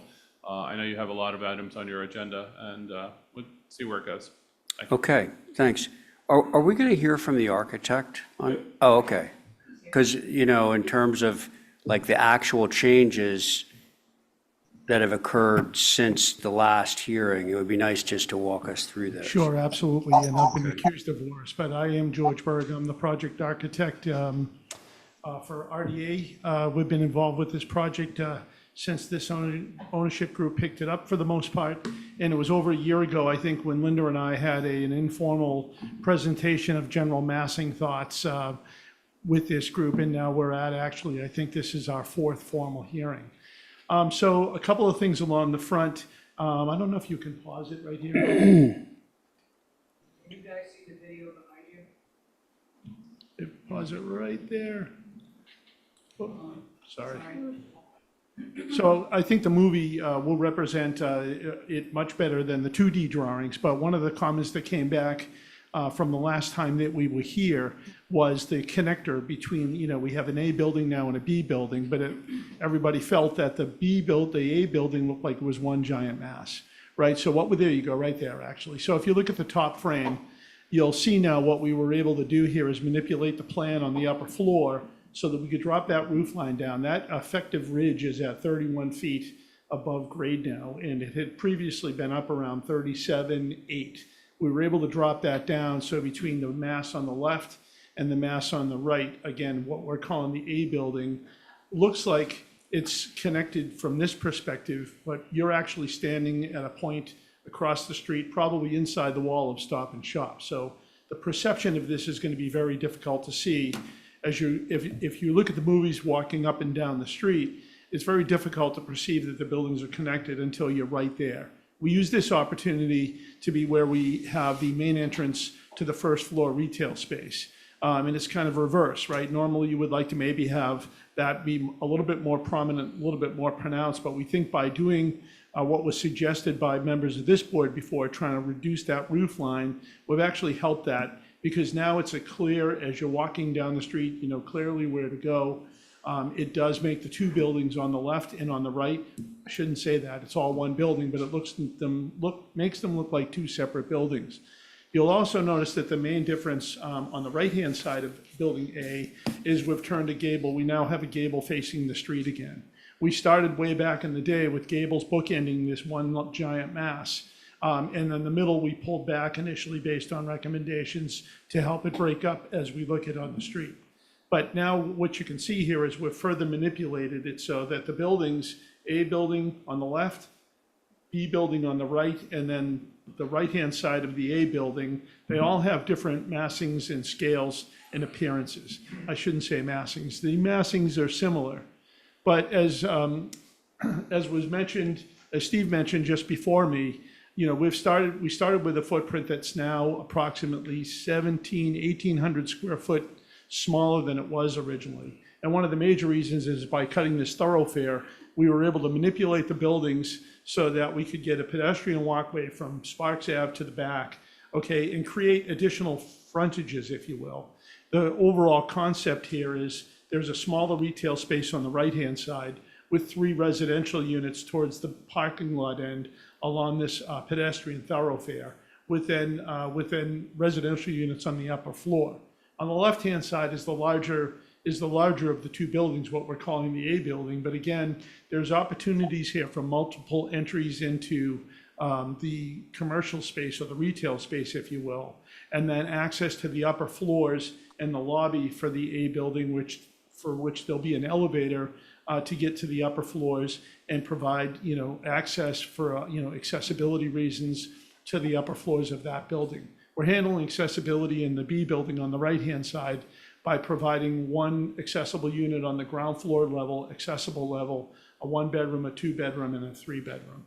So we're covered there from a code standpoint. This is the back looking out towards Sparks Ave, obviously here. Again, we've manipulated the dormers. We've made some of them smaller than they were in the previous submission. We've tried to drop the roof lines as small as we can. We've manipulated the third floor apartments so that they're actually minimized. And if you just continue going through, and then Holly, I don't know if you want to set up one of the pedestrian. This is just another view of that front. You can see the smaller mass on the left-hand side that I was talking about earlier. It's clearly lower than the mass on the right-hand side and the mass on the left. And it's brought down, we've brought that down as low as we can. We've actually modified the upper floor there so that we can eliminate a unit on the front, on the street side. We need to be able to have corridor access from the right-hand side to the left-hand side. With regard to miscellaneous details, the elevations that we submitted, we can manipulate and we can manage based on staff and commission discretion, whether they're 6/6s, 6/1s. The different buildings can have different mullion layouts. And then, obviously paint colors, we've had a couple of discussions about modifying the trim colors. Nantucket gray, platinum gray has been mentioned in the past. The hospital played with that on a lot of their trim. But again, we've tried to address everything so far that we've come to. We initially had a very static looking front entrance as you walk down the street. It was a big wall, no question about it. We've manipulated and worked on the storefront windows so that there's differences between the two. And we really do feel that this is a complex here that looks like the individualized structures that, we think we've been hearing from this board since our very first informational meeting almost a year ago today. I think it was May of '23 when we sat before you and got your original advice. This is, again, there's the entrance into the lower level retail space, some outdoor space, random seating, no service plan there. And then again, the plantings, we know we have to come back for hardscape, and landscape will be part of that. But we've tried to bring these projections out towards Sparks Ave down to a little bit more of a human scale, more of a pedestrian scale, and to break up the facade. Is that Cumbies? That's Cumbies right there, yes. So we're happy to answer any questions. We've really tried to be responsive to this commission, fully respect what you guys have in front of you. And, again, I think there's been some significant concessions spatially from a design standpoint. Frankly, I think that the design's improved tremendously from the very first, with the comments that we've taken in from this board and incorporated into a design sense. These are just the technical drawings, obviously showing where things had changed from the last submission that we made. I just have a really simple kind of technical question. Sure. In your renderings, are you using 1x4 casing or 1x6 around the windows? It's 1x6, I believe. I could double check that for you. In fact, It kind of should be 1x4. Okay. Not a problem, and I may be wrong, Ray. Well, yeah, and the other thing that I kind of want to check afterwards is what they did over at the Stop and Shop. It's four. It's 1x4? It's fours. Okay. I think the corner boards are sixes. As they should be, yes. Okay, thank you for the presentation now. Val, it looks like you want to speak, and then were there some other people over here that want to speak?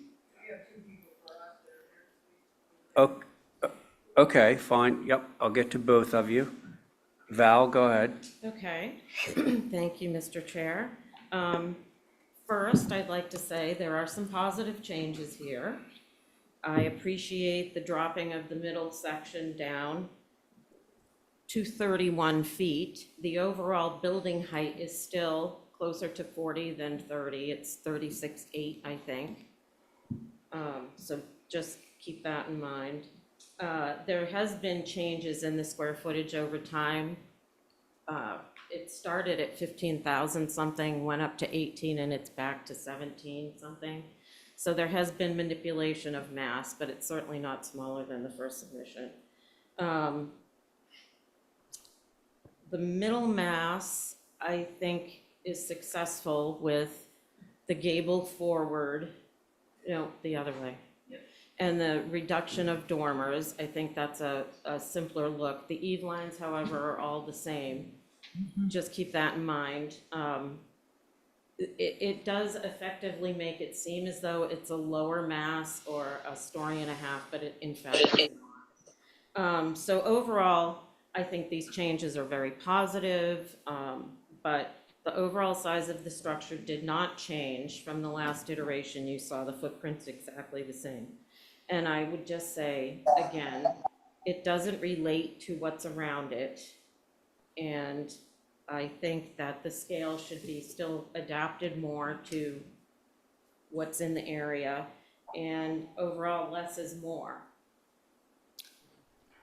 And just keep in mind, it's been here 4 times, and you have an ability to make a decision today whether or not it goes forward.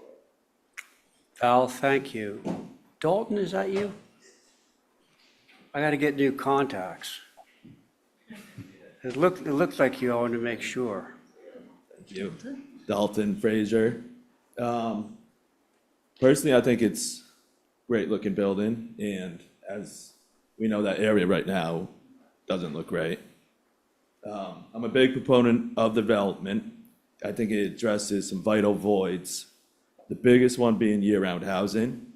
As I'm sure you guys know, I own a real estate brokerage firm, and we get daily calls looking for year-round apartments. So there's far more demand than there is supply. So I feel this building will definitely address that, which is awesome. And it's in a perfect place for that. You can walk to the Stop and Shop, you can walk to the post office, you have public transportation. And I think it was actually on the Mid-Island plan to put the housing in this location. We have to double check that, but I'm pretty sure. And then another thing, the bowling alley. I mean, Nantucket could truly use another indoor activity, a rainy day activity. I mean, I have a family, I know they would use it. I know vacationers would use it, summer residents, year-round residents. And it would be a nice social gathering place for all ages, where it's not a bar, so I don't know, I'm a big proponent. I think these guys have thoughtfully thought this out, and I hope the committee looks favorably on it. Thank you. Okay, Dalton, did you know there already was a bowling alley out here? What's that? There was a bowling alley out No, here. there was, right. In your dad's Which was- time. Yeah, which is great. Yeah. So let's bring it back. Okay, thanks, Dalton. Chris?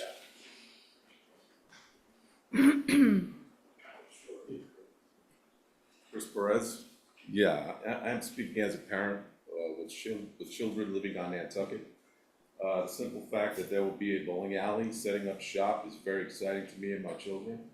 Having a place for Nantucket kids to enjoy and blow off steam, I'm all in, definitely. Also, you can't forget the added bonus of the year-round housing. Year-round housing is crucial for Nantucket. That's it. Short and sweet. Thank you, Chris. Nice seeing you. Let's see, somebody up here want to speak?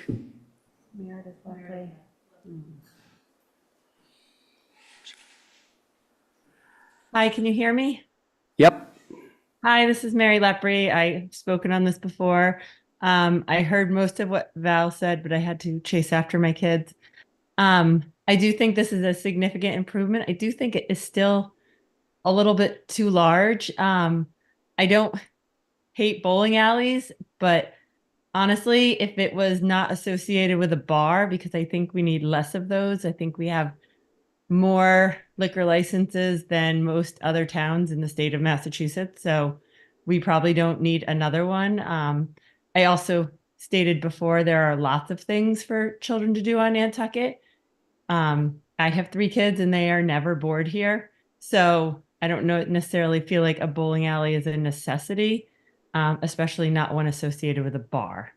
I think we need less alcohol. But as far as the building, I just think it's still too large. If they went from 15,000 square feet to 18 and then think it's a big improvement to go down to 17,000 square feet, like that's massive.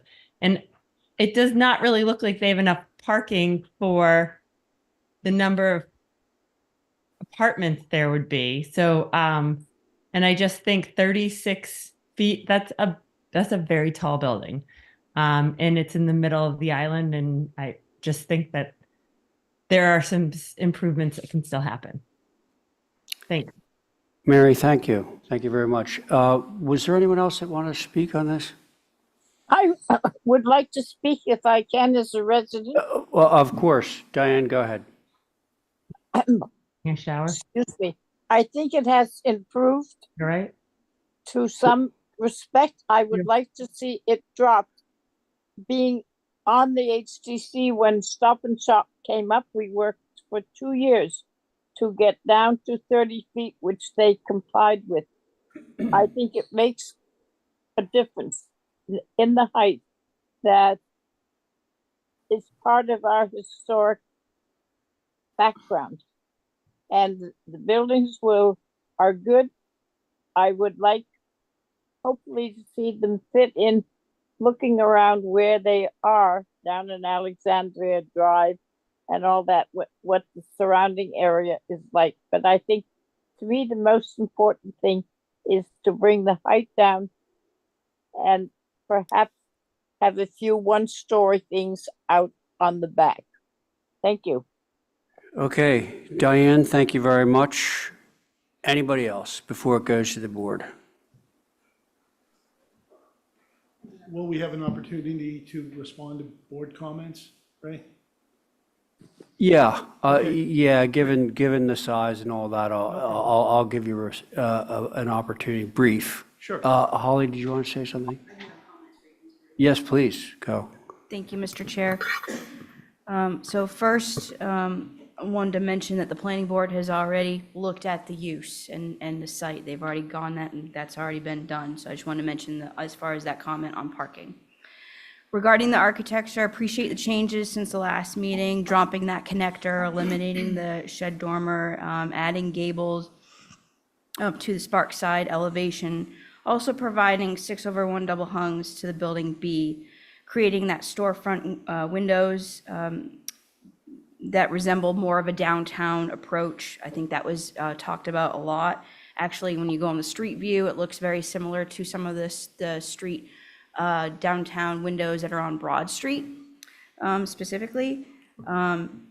It does seem both structures are less than the 40 feet to the ridge based on the plans. Thank you. And I noticed that the longest ridge is on the east, which is a building A. It has changed in that regard. For some constructive criticism as far as fenestration goes, one, make sure that all dormers are off the ridge. I noted they're on this one, but I think on the rear elevation, they're not. Adding some small windows, if at possible, in the gable ends on the 3rd floor to give it what that traditional Nantucket look is. And then again, a comment that I mentioned before would be on the French doors with the transoms. That's an atypical look, especially right on the facade along Sparks Avenue. So those are my comments for your consideration, Mr. Chair. Thank you. Holly, thank you. Was Mickey going to speak on this? Ray, I wasn't planning to, but now that you're asking, I could throw in a couple comments. Sure. Just as not from HSAG, but just to me personally. I got you. Yep. So 2 things. One, I think that it's come a long way, but the scale is still kind of uniform from building to building to building. And I think it would be more successful to have it feel a little bit more natural with smaller, more broken up masses. The second thing is when you look at the east elevation in particular, it's pretty massive. I mean, that's probably one of the more massive looking sides of the building, complete, rather than the front. It's got two huge gables facing the east and a very long, very high ridge line. So those are my comments. Thanks. Okay, Mickey, thank you. That's covered everyone, right? Except for the board members. I haven't heard it all from the board members yet. So can I? I can give it a Abby, give it a Okay. try. So I want to say something nice first because Holly reminded me of something that is nice.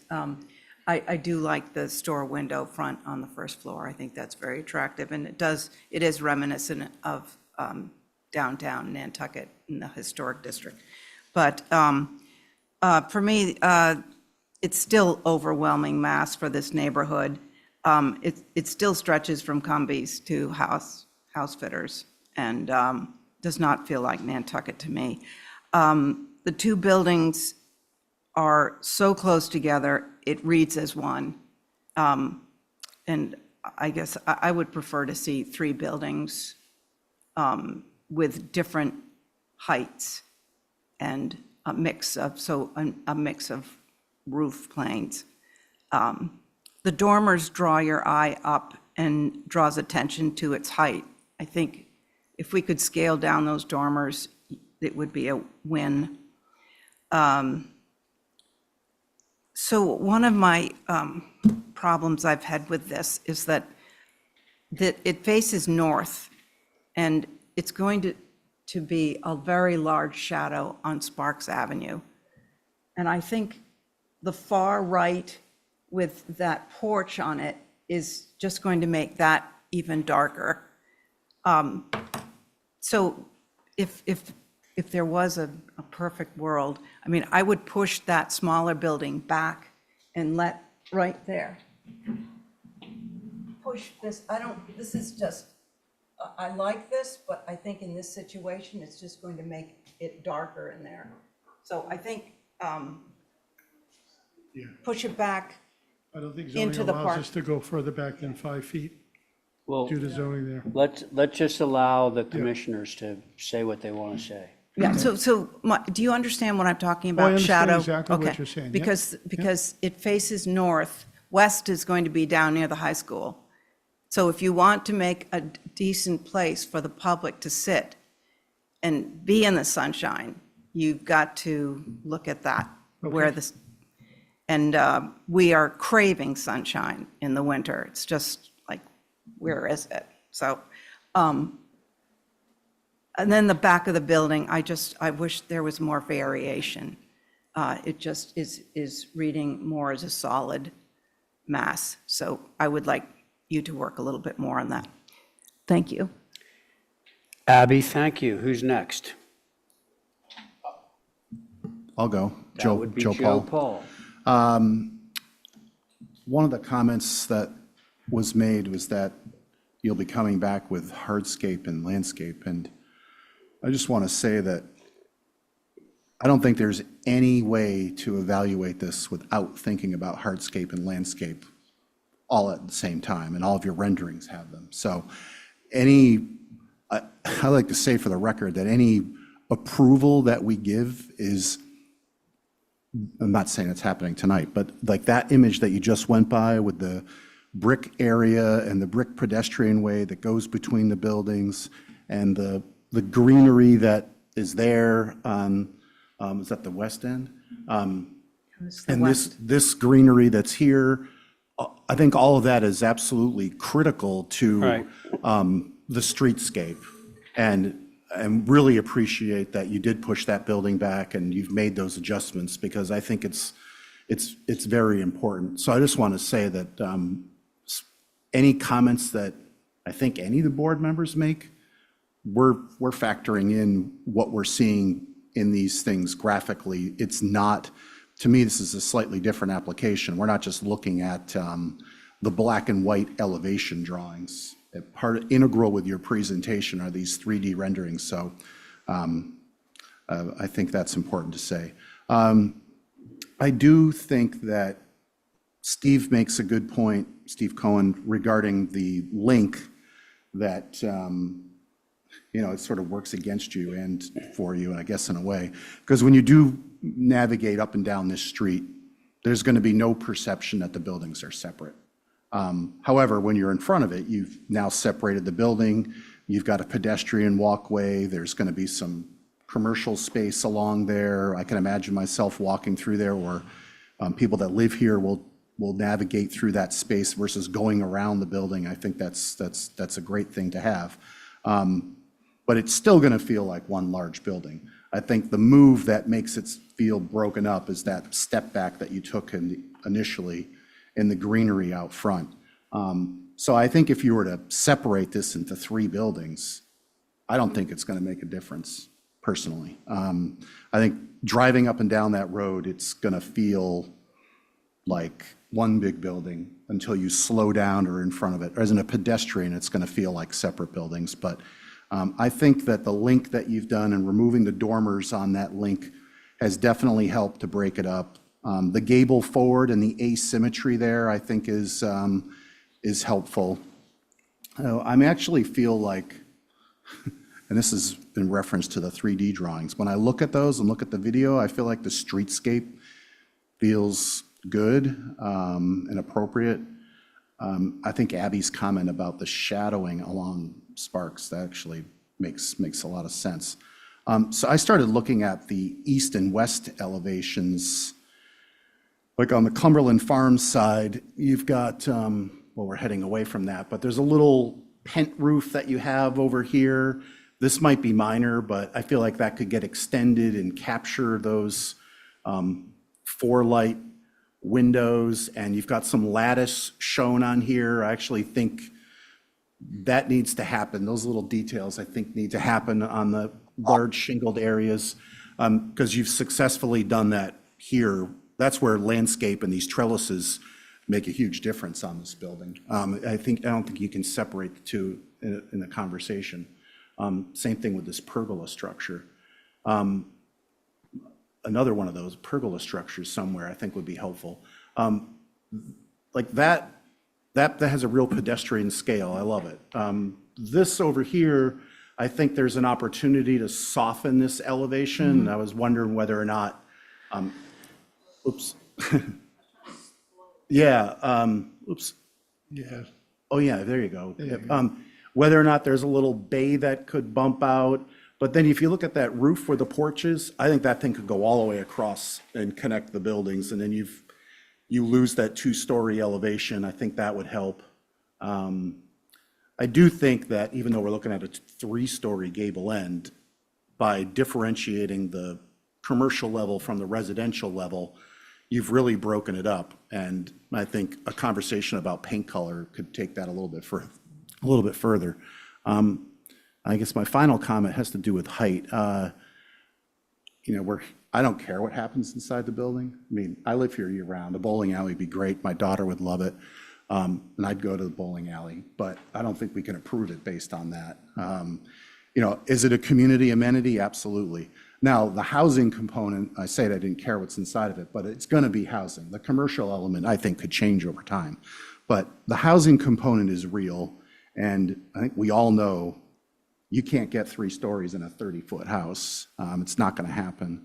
And I think if we're going to address housing, we're not going to build skyscrapers, but some parts of the island are going to have some verticality to them. Otherwise, we're going to have houses popping up or other developments popping up all over the place in order to accommodate housing. And it's not every day that somebody's willing to make a significant investment like this and to have this all come together to solve or help to solve that problem. So for me, that's a mitigating factor in terms of feeling okay about a taller building. I think my final thought, I mean, the window change from 6/1s and making some differentiation there, I think makes a lot of sense. You know, should the buildings be a different color? Should building B be different than A? Maybe a tone on tone, but I don't think at some point it starts to get a little Disneylandish. And I think we all know it's all one contiguous space. So I wrestle with the color aspect and how much differentiation there should be or uniformity. Those are my comments. Joe, thank you. Connie, I think it's your turn. Yeah, I'm not going to go over everything again. I do want to say I appreciate the changes. I appreciate the fenestration changes, the lowering of the ridge line.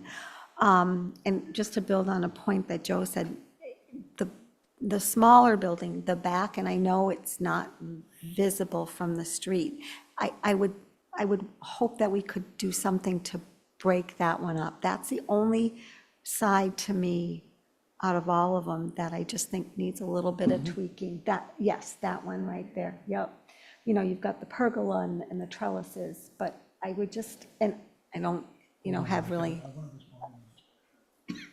I don't have any great suggestions, but that's just one of the things that, I noticed.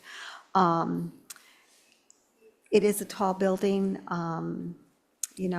but again, like Joe said, with the use, which we don't really have a say on, but, housing is so vital to this island.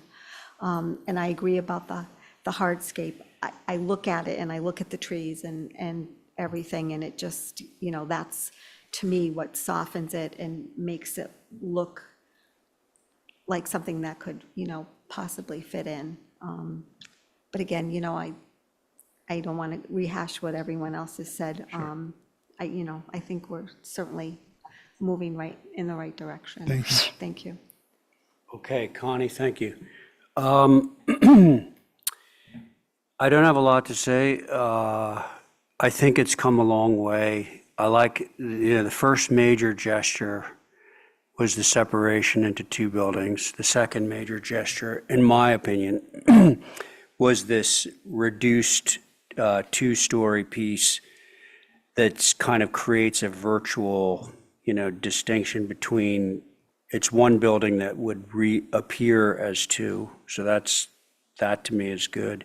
I do like the gable forward thing. I think it's pulling us further and further away from my initial impression of this building, which was of Mount Washington, Bretton Woods, this gigantic monolith,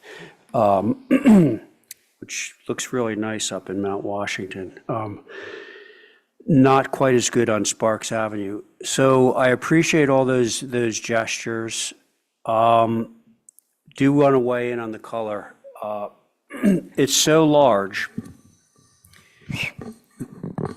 that I'm happy that you did all the renderings as it being rather monochrome, because I think that to switch up the colors on this would add to its complexity.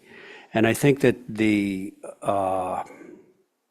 goal in a building this large is to keep it as quiet as possible. So I appreciate the things that you've done. I will let you take the response of the other board members and do what you will with them. I do think, to Joe's point earlier, that when we get down to actually approving this, the hardscape plan will be integral to it. It's not a sidebar thing. It's going to really need to be part of it, because looking at all these renderings, we're relying on certain things to get it to look like that in reality. So those are my comments, but I will give you, before we throw it to a vote, I'll give you an opportunity to respond. Yeah, sure. So first of all, thank you for all the comments. They're thoughtful, and there's no malice here on either side. We want to have the best project. I've got a relationship with the island here since the 80s, as do the owners, and we want to do the right thing here. There's no question about it. So that's enough fluff from me. I did want to point out, not to get too hung up on, but Joe, you, if you don't mind me calling you Joe, If you, you touched on it, we can get hung up on footprints and all of that, but I think, as an architect and a designer, as are you, and not to discredit anybody else, I know you can appreciate the difficulties of what's left for usable square footage, particularly on the third floor, as we try to shrink it, right? So in order to get the masses down and change the roof lines and things like that, it's been a real challenge for what we think the interior units will ultimately be. So that's, getting the ridge heights down, and much further than what they are. And we're down to 35.4 in a few places. The first ones were up around 39, 38.10. So we've been able to by making the wings narrow, we've been able to manipulate those roof ridges, but there's only a limit to that. There's a perfect corner right there, the gable that you see coming down from the corner up in the third floor. It renders a lot of that square footage up there not legal space, because the eaves are going to be a little bit lower than 5 feet, as you know. So, it's still a legal unit, but it's not countable square footage. I think all the other comments can be really easily mitigated, but as you can appreciate, there are some preliminary landscape drawings and hardscape drawings in the set that you have. It needs to be developed, but we've been so focused on trying to get the massing and the basic buildings to the point where they are with this board. We're running, time is not relevant to this board. It's got to be right. I understand that. But, if we're into 3 or 4 more meetings where we're now linking hardscape and landscape to the overall design and massing of the building, we're anxious to move on so that we can start working perhaps with staff on the details, making sure that the trims are right and the corner boards are right. So I just wanted to point that out. I hear you, but the reason that I underscored Joe's point was this. If Stephen were sitting here right now, Stephen has been promoting this idea that if we're approving a streetscape somewhere and you're showing us renderings that have beautiful elm trees or something, and we don't get the elm trees, well, it's not really going to be the same. Like, we could take all these beautiful renderings and remove all the greenery, and it wouldn't be the same. Right. So we want to be informed, and we want to be able to vote through something that will include that package. And it doesn't need to be this type of shrub or that type of shrub. It needs to be, well, these trees will be going into place, and Right. It's going to look like that. Understood. I get Okay. that. Yep, that's fine. And I think we're far enough along in the development. And as you know, Revit and InDesign and stuff like that, you're somewhat limited with the greenery. So we want to make sure that there's a plan so that what's represented up there is as close to that plan as possible, so that we can all go back to it and say, you didn't say you were putting evergreens there. Okay, Right. I hope not. I hope that the board won't micromanage the plan, but what we want is to know that overall, if you're showing shade trees along Sparks Avenue, that we get shade trees along Sparks Avenue. So that's the point. Yeah, we'd be able to make that commitment for sure. It's similar to, we approve a house, we have a driveway, we have the shape of the driveway, we have decks, and we have patios, and when they abut the building, it's all one application.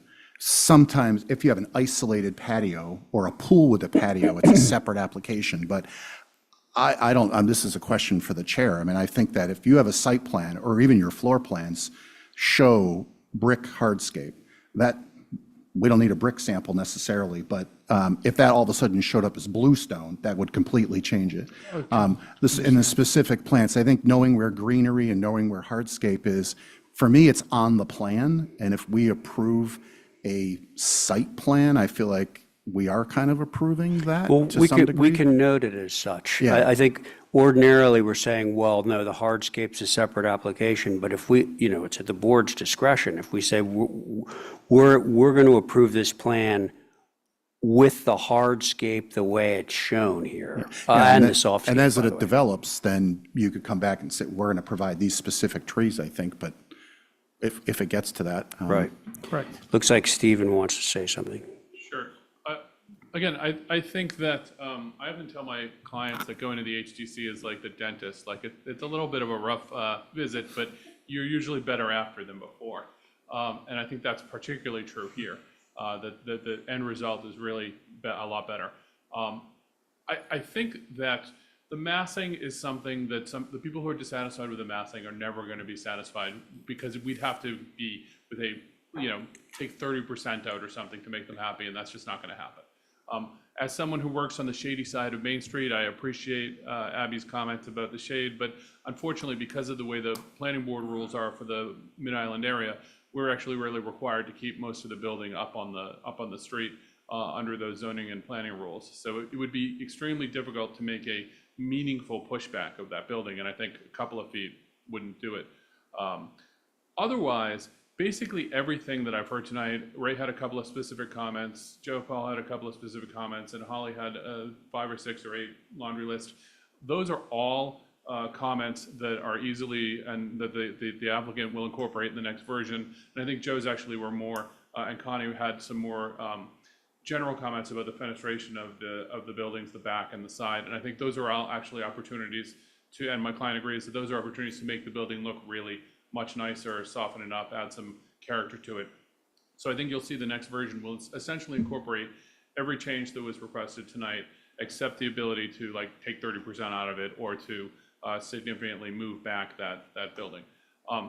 With regard to the paint color, I totally agree with you that going like, gray here and black over there, or gray, like it looks fake. It's not, it doesn't actually separate things. It it makes it look busy, and it looks like you've got like the red one, the green one, the blue one, the red one, the green one, it looks terrible.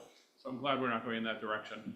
And the idea about the board, although you don't approve hardscaping when you approve a structure unless you specifically decide to do so, and in this case it's significant, so you should require, and we're going to be presenting, now that we think we have essentially the massing set, we'll be presenting a hardscaping plan, so that hopefully at the next meeting you can approve both the hardscape plan and the buildings at the same meeting, so you'd feel confident in that. But I think even though you technically don't have jurisdiction over the landscaping, and I know you don't care about like the types of trees, but that you are relying on some aspects of this greenscape, I think what the board could do here through staff is to make a notation and send that notation to the planning board, because we are now going to have to go back, and we'll be going back to the planning board, which does have jurisdiction and can tell you and can tell us, we want 12 trees here, we want 9 bushes there, and those are requirements in that site plan at a level that can be important. So if the HDC feels like, okay, having shade trees in this area is important, that notation should go to the planning board, and we intend to do it anyway. But if you just want to have confidence in it and want to be specific about what's important to you, I'd recommend through staff that you do that to the planning board, and we're happy to honor it, because I think that what's being shown here and what's good for the public and what's good for the applicant and what the HDC appreciates, I think all line up. So with that, I guess I take a motion to hold for renovations, alterations, if the board is so inclined. Is that your motion? It's not my motion, but it's my request. Are we ready? I'll make that motion. Oh, hang on, Holly. I Yes. wanted to bring just the technicality that this building went from 1 building to 2. So technically, we do need a separate COA. So Yeah. if the Connect them with the applicant, tunnel so we don't have to worry about it. if the applicant is going to be coming back with the hardscaping as well, then maybe that would be the Yeah. time to also submit that formal I mentioned COA. that the last time we were here, I mentioned that the buildings had split, but just to keep this going, we kept it all together, knowing that at the end, we have to split Holly's them. bringing up just, once you go We for a have, we building know we have to permit. split them. Two COAs for the buildings and 1 for the hardscape. And Correct. You'll have that file. Then you have 2 new business and 1 old business. That's right. But you can. We can hear them all We'll together. move it around. So again, I think the board has done an excellent job in helping my client get to a place where it's going to be a good project for the community, both in its design and its impact. So thank you. Okay, thanks, everyone. So Abby. Yep, motion to hold for revisions. There it is. On that motion, Stephen, Joseph, Aye. John, no, Connie, Aye. Abby on your motion. I'm an aye. And I am too. Okay, see you next time. Thanks. All right. let's see. Linda Williams at 15 Broad Street, freight door. Just so you know, only 8 of the units are affordable. I couldn't see Oh, it. what are the other ones?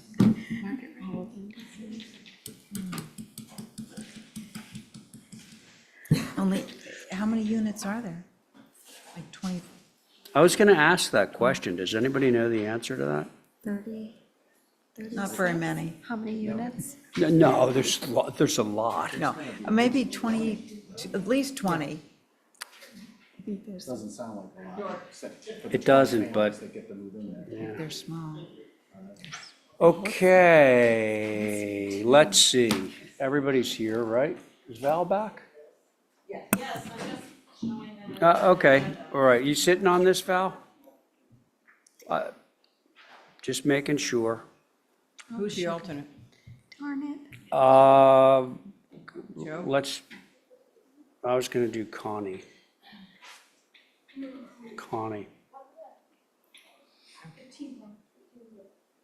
All right, everybody here? Go ahead. Linda, go. Folger Building to the left of the candle factory, the Whalen Museum. Yep.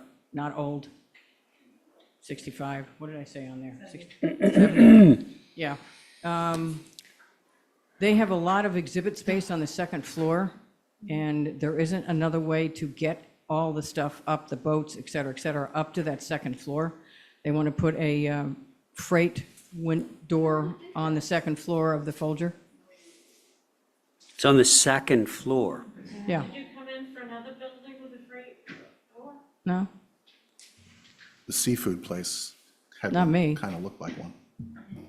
The theater has one right next to us, but On the second floor? yeah. You know where the little parking area is next to the Folger building off of North Water Street? On that side. There's a billion pictures in there. Okay, so anyway, it looks fairly obvious what you're hoping to do. You want to have a freight door that's between those two windows. Yeah. It On the goes into the second exhibit floor. space upstairs. You know where the trees are and all that stuff? It goes up into that section. So they're having difficulty with the existing elevator, which does not accommodate any of this stuff. There you go. It's coming up on the screen. And I'll turn it over to Ed. It matches, the color matches, the board and batten matches the one next to us at the theater. Keep going. The There it image is. makes it look white. Is it It white? is white. It is white. Yeah, it matches all the trim and the other doors on the building. I'll leave it up to Ed to explain to you why they need to do it there. It's not going to obviously touch the windows, but that was a Photoshop from him. Are these, they roll open like this? No, I think we were looking at them opening out. Okay. And, can you hear me? Yeah. And I can. double doors. So you have an inside set of doors and you have an outside set of doors. The gallery that the doors go into is the critical care gallery. That's where, right now, we have, well, the trees are out, but we have Tony Sarg show going in from the Norman Nice. Rockwell Museum. So this is our critical care gallery. The whole gallery is wrapped. So for HVAC purposes, we've held Smithsonian shows in that gallery. And now we have ADA accessible glass doors in the museum that gets you in the gallery, which is eaten up 1.5 inches per side. And we've been hiding a sailboat in there for 5 years because we were able to get the sailboat up into the gallery, but there's no way we can get it out of the building. Now, especially with the glass doors. So I'm happy with any suggestion, color. Okay. Style. Let's see where this all goes. Thank you, Ed. Holly. Thank you, Mr. Chair. So yes, for the record, this is the Whaling Museum. This is the 1970 section. Obviously, it's been attached to the original, what is now the Whaling Museum. So I had, my first comment would be that we need elevations. understand that precedent, Linda is great about providing precedent. We received today, which I guess they see all these. Basically, details from the Anderson Company showing what that door would look like. Obviously, elevations would be helpful. Obviously, the concept makes sense. It's a use. We have precedent of that in these type of buildings along, the harbor. I would highly recommend it not being white. I think white is too intrusive, especially to the brick facade. If it could be more of a muted tone or a brick kind of colored, maybe even keeping the white trim. I don't know what that would look like, but again, it would be nice to get away from the solid white. Understand there's precedent across the street at the White Heron, but it's a little bit different when you're dealing with a white cedar shingle versus brick. Do appreciate these coming in, but again, I do think having an elevation would be helpful to scale. I assume, and I don't want to assume, but the dimensions are what's needed for the scope and what they need for it to be usable. But at the same time, I'm not too sure how that translates to the photograph that we had on the screen. Could you go back to the actual photo where it was superimposed on there? Yeah, this one. So, you're dealing with, it just sticks out because obviously the header and the footer is a lot smaller than the windows themselves. I understand that the window header and window sills are larger and thicker, so maybe there's ways to play with the casing around the door itself. I just think the white is just not working, but understand the concept. Well, they're fine with the brick color if you want to match the brick. Holly, thank you. Mickey, anything? I object. Yes, we do. So, this is really very visible. It's facing North Water Street. It's it's pretty jarring. It's like a massive elevated garage door on the second floor. It really doesn't fit in at all. That facade is very rhythmic. It's very formal. I think if you're going to do something at all like this, it needs to be, first of all, smaller, and it needs to be more historically relevant. There's nothing like this downtown, nor was there anything, especially on a brick building. It doesn't really relate to the one at the White Heron Theater. That one's much smaller. And of course, the color should not be white, but I'm not sure this is a good idea to begin with. So, thank you. Mickey, thank you. Okay. Questions, comments from the board? I can go. Did I already? Oh, sorry. See you're on this one? It is smaller, by the way. That was just his Photoshop. She said you were on it, right? Oh, it is. I made him show up. Okay, well, that's good to know. What? You said Connie, okay, Connie. All right, so what do we think? Should I was, okay. So I assumed it was smaller because otherwise, yeah. Okay, so, and you know that the board and batten has to be, you don't show the Z thing, okay. So, I think it would be nice to show that it was that, because I think historically that they did have these sort of things that, you put the stuff in the loft, and so there was a door like that. But, yeah, smaller, just the V groove showing, or whatever it's called, batten door. And I would go for either like a putty color, or maybe a brick, but it would have to be a brick color that, it could look really bad if you got the wrong red up there. So maybe something muted, sort of varnish. So, yeah, I'm okay with it. Okay. I realize it has to be Abby, done. Thank you. Who's next? I'll go. All right, Diane, go ahead. I think what Abby said about the size and all the rest of it is good. I was wondering whether if she was thinking of red, I was wondering what red we use on Macy Warehouse around the framing of the door. It used to be red. I haven't been down there in a while. And it was a good red. I think it should be a muted color because it would not call quite so much attention to it. And because I think it's necessary, even when I saw it the other day, last Tuesday. So, but it shouldn't be bright white. Thank you. Diane, thank you. Let's see. Connie, you were about to speak, I think. Yeah, I'm similar. I understand the need. I would be in favor of it being smaller, some kind of historic relevance, and definitely not white. Thank you. Okay. Did Val go? Val did not go.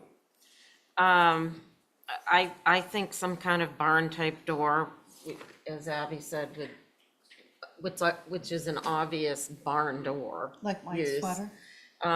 Or natural to weather.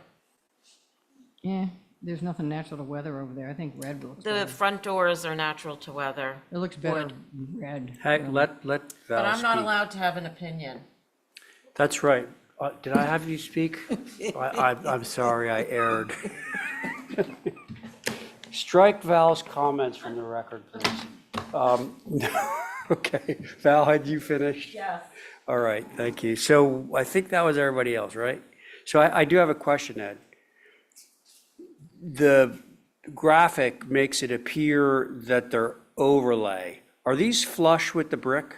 They're set into, like, they're flush with the brick? Okay, so it is going to be smaller than what we see. Yes, so again, this is just my bad drawing. And Right. when Dominic came, the architect came, engineer came to do the drawings and the door people, it's basically at the lintels, that would be the highest point, so it would follow the lines of the lintels, yes. So it wouldn't be, The head of the door will be at the top of the lintel. that would be the very highest, I'm just confirming what you just said, right? yes. Head of door, top of lintel, and then it would come down.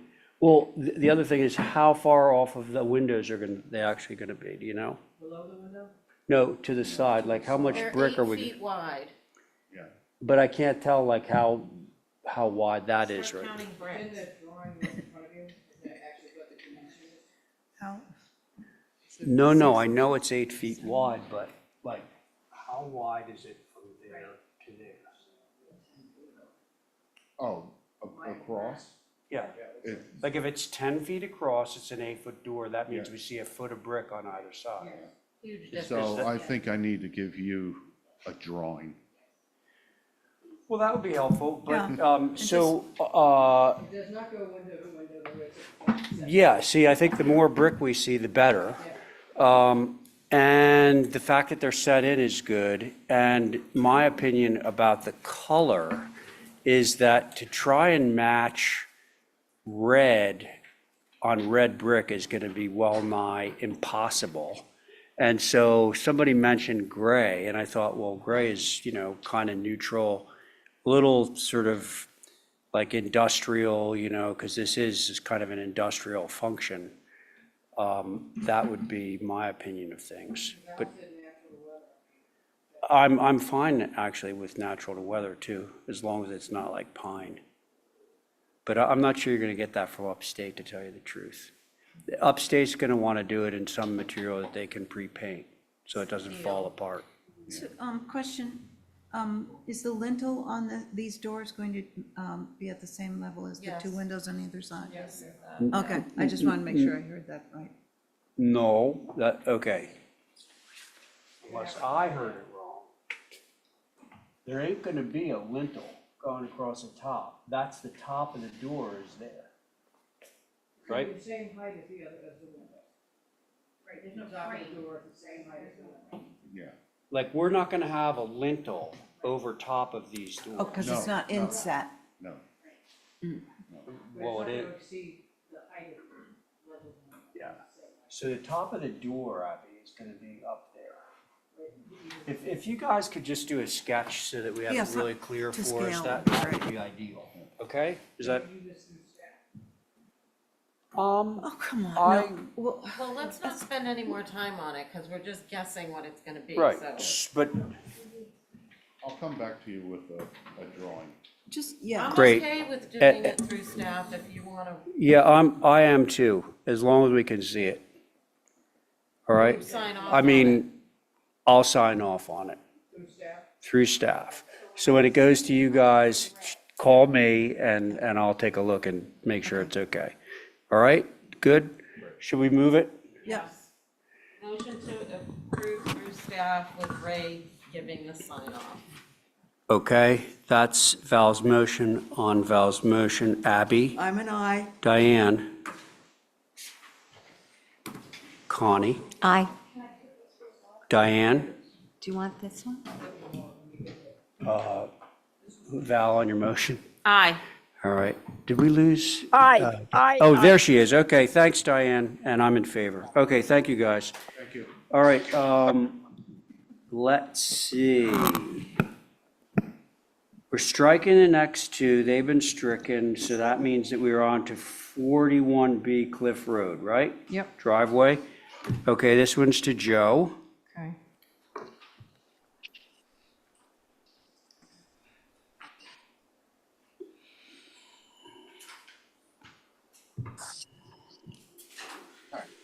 Okay, There you go.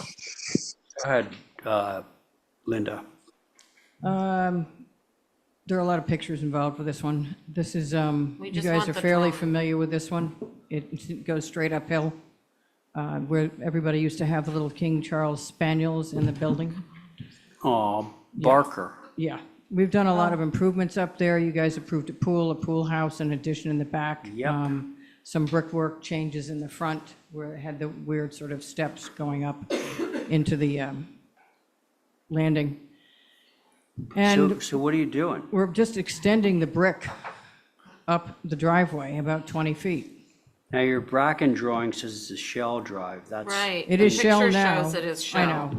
He was away. There was, some of it's brick, obviously, because we have a brick apron right on the brick sidewalk. And all the shells are coming down the hill because it's so steep and into the road and onto the sidewalk. Okay, so you want to take the existing shell drive and you want to take it up and put brick in? And brick it. Got it. See the shells And, coming out and are you now. going to make it longer, did you say? I don't think it's going much longer than maybe a couple of feet past the door. Okay, so it's really mainly a change of material Yeah, from shell to brick. yeah. Holly, go. Thank you, Mr. Chair. So this driveway is associated with the Greek revival circa 1846. You approved a couple of changes on it over the past couple of years. Although this is a lot of impervious, it is consistent with the area, brick right next door. On S&H brick, running bond would be the appropriate brick for that. Got it. Appropriate. Yes, sir. S&H running bond. Yep. Okay. Mickey, So I have a question for Linda. You mentioned 20 feet, but are you replacing the entire shell driveway with brick? yes. Yes. Okay, so it's much more than 20 feet. Anyway, so our thoughts on this are that, as Holly mentioned, it's a lot of brick, including the stone wall, the brick wall and the neighbor's driveway. If they could maintain a planting bed next to the building for some green space, that would help break that up a little bit. And possibly even maybe a grass strip or cobblestones down the middle, just again, to break up the brick, the massive amount of brick. That's it, thanks. Okay, Mickey, thank you. There's no room for a planting bed, Mr. Chairman, because doesn't it's only a appear 40-foot that way. wide lot. Those are the pictures up there of all the other brick Okay, around Linda. us. I know, Pictures up there. Okay. Val, you want to start into it? I am fine with it being brick, but I too would like to see at least something. So if there can't be any brick planting bed, then something to divide it in the middle, at least part of the way. Cobble? Cobble or whatever. Yeah. Yeah, there's cobble shown on one of your Perfect. precedent images at 24. That's 24, brilliant. Cliff, that looks good. Even though Val's opinion doesn't count, I think that was a good idea. So sad. So Abby, pretend that, yeah, pretend that you have didn't Val's talk. Pretend you idea. didn't hear me say So, that. so that we can Well, use it. how can I say I agree with her then?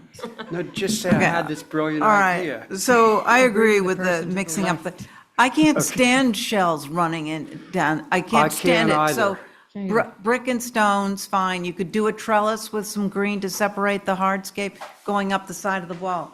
So that's my suggestion. So I cobble up think the this middle. one's to you, Joe, right? Yeah, I love the idea of the cobble as per your precedent image of 24 Cliff, which actually do like the rounded front on it. Looks like it has a soldier course around it that separates it. No. No, it doesn't. Okay. Yeah, no, but the grass strip I don't think would work well over time. I No. think cobble would be great. Okay. Help break it up. If it was standalone, then I think it would be fine, but given the extent of the brick driveway next door, I think your client will be doing the neighborhood a favor by That's actually a breaking it up. road next door, by the way. Is that a It goes up and road? around and comes down the other side. The whole Wow, thing is. it's a lot of brick. That's a lot of brick. So, Yeah. Okay, thank you, Joseph. Diane?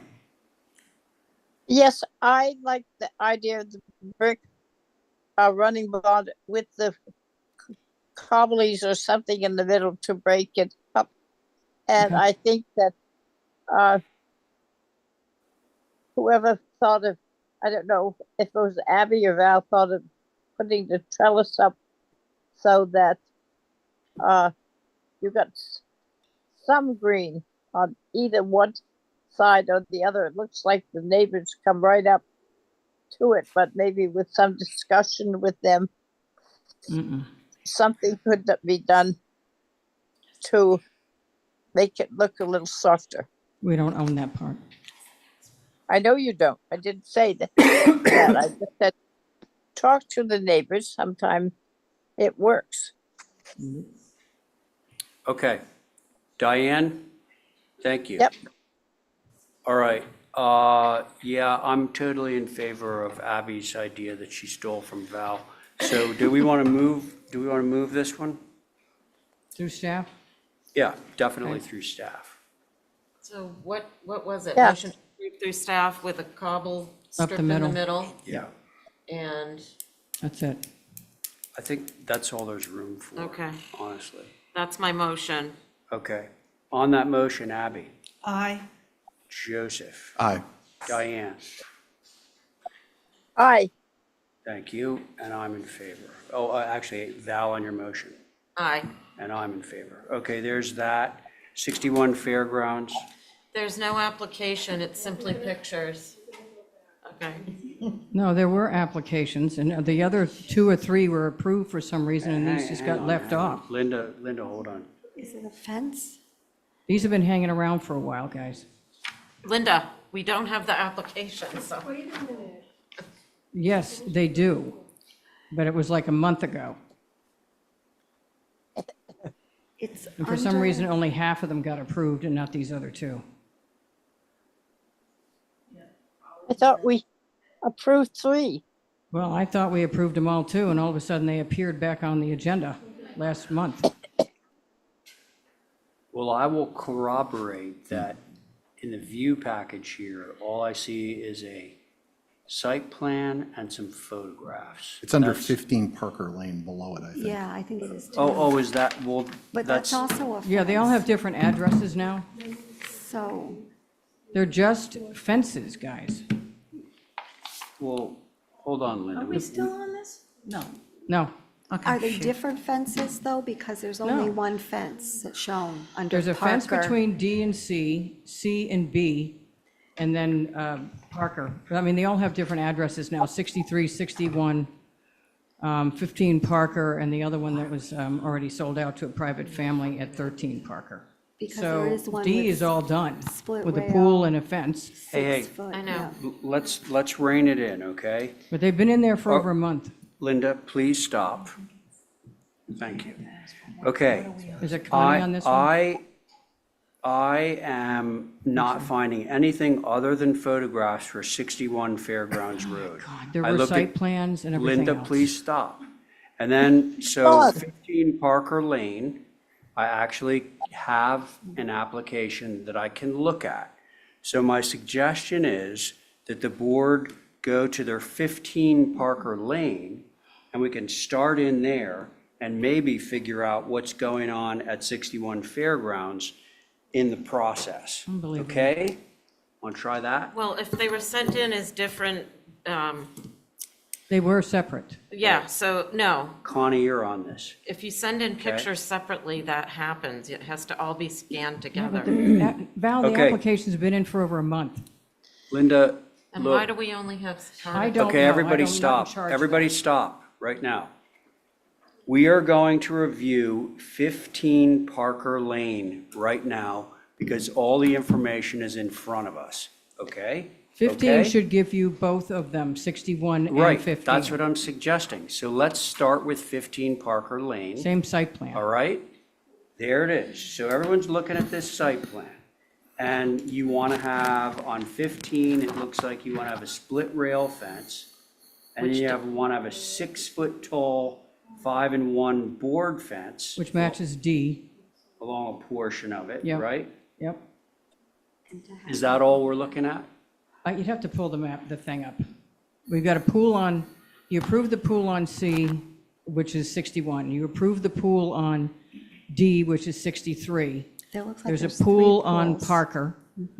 And you approved the fence on D, which is 63. And there's Jesus a Christ. combination fence between, there we go, between 61, which is to the left, and Parker is the one right on the corner.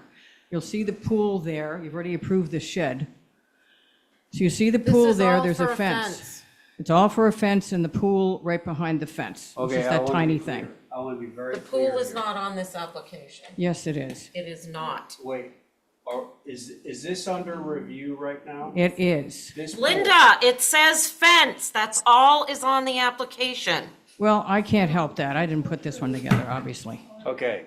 But so it's a folks- pool, a fence. That's what's on here. Which one? Well, I don't the know what entire site is bubbled, which it doesn't really give us much of a clue about what's Are we happening. at 15 Parker? Yeah. It says, says pool. it says, Do you see the pool marked right there? oh, but there's no size, there's no nothing, there's an outdoor shower. Okay, okay, let's rein it in. I think Joe wants to be on this one.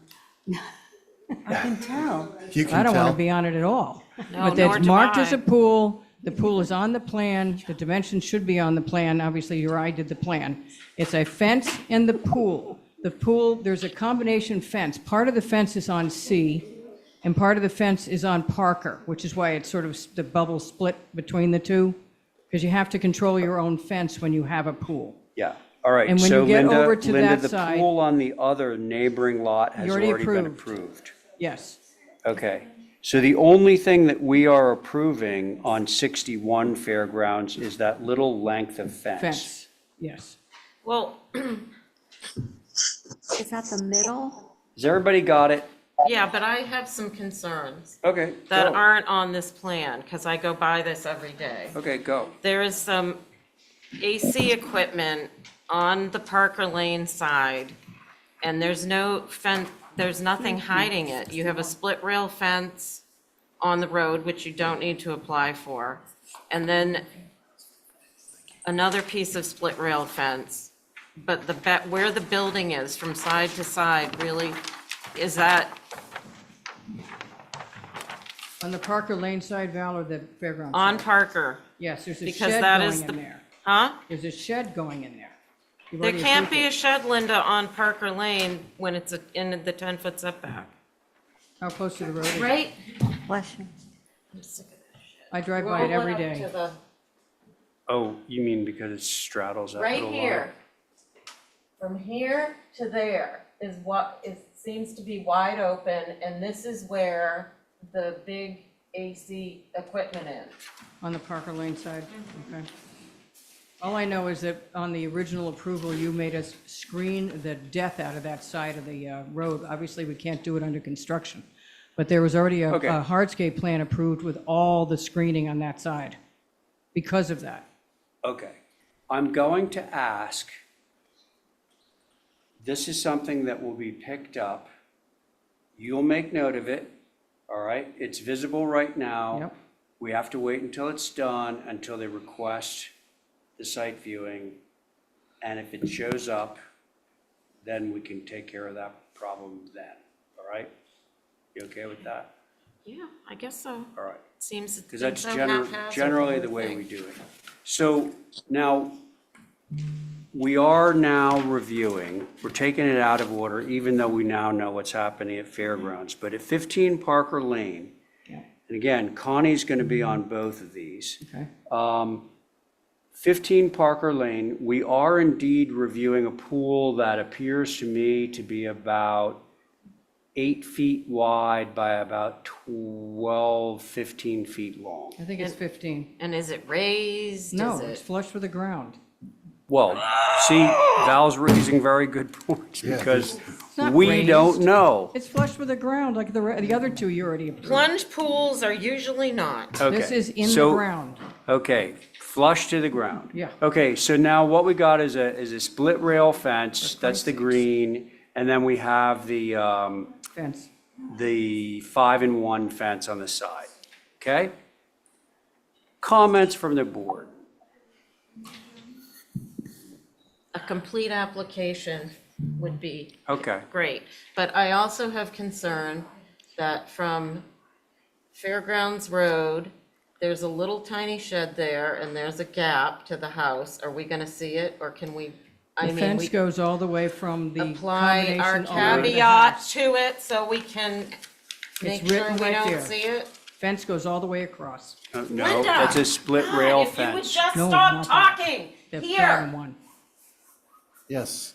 5-in-1 goes from right there, all the way past, cooks up to the shed. Not here. And then it goes across. Not here.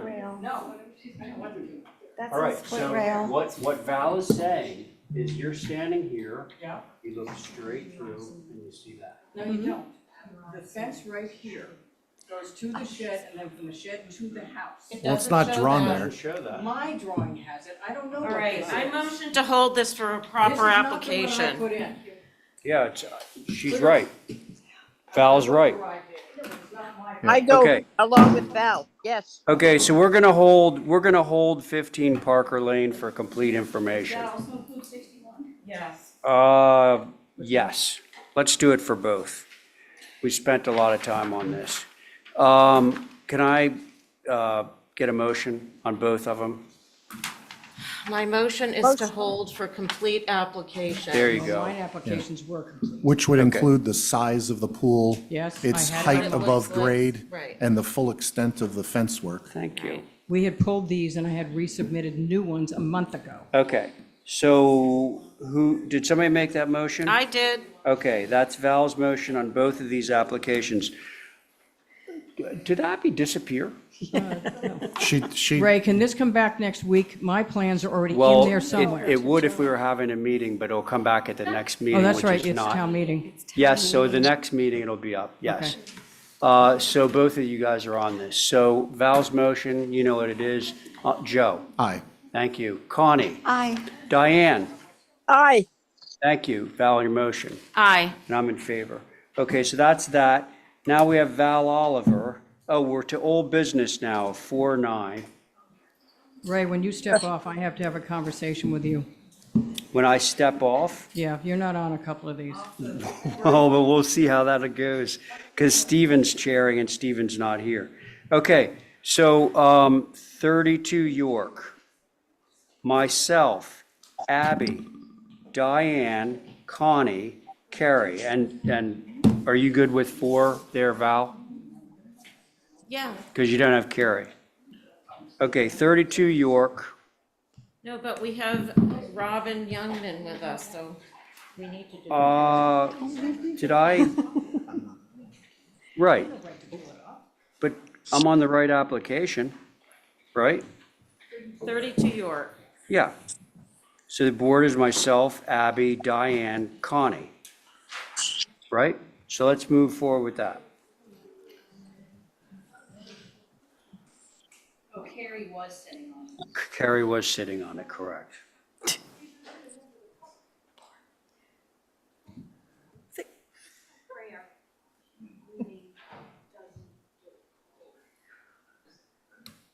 Okay, shall I go or you? Yeah, waiting go ahead. on Something, Nope.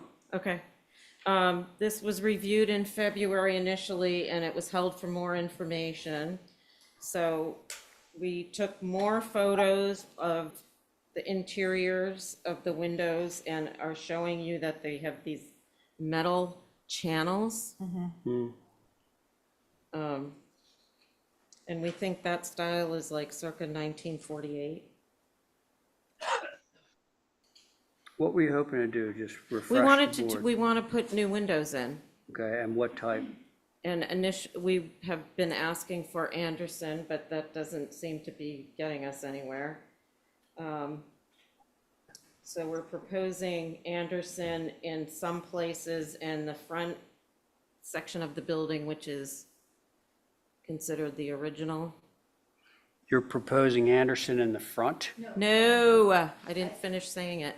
Okay. The front part of the building, we're proposing Green Mountain or Brosco or Boston Sash. Now, the front part, meaning the front facade or the front, like gable, the front piece? The front facade facing west, or facing York Street. Got it.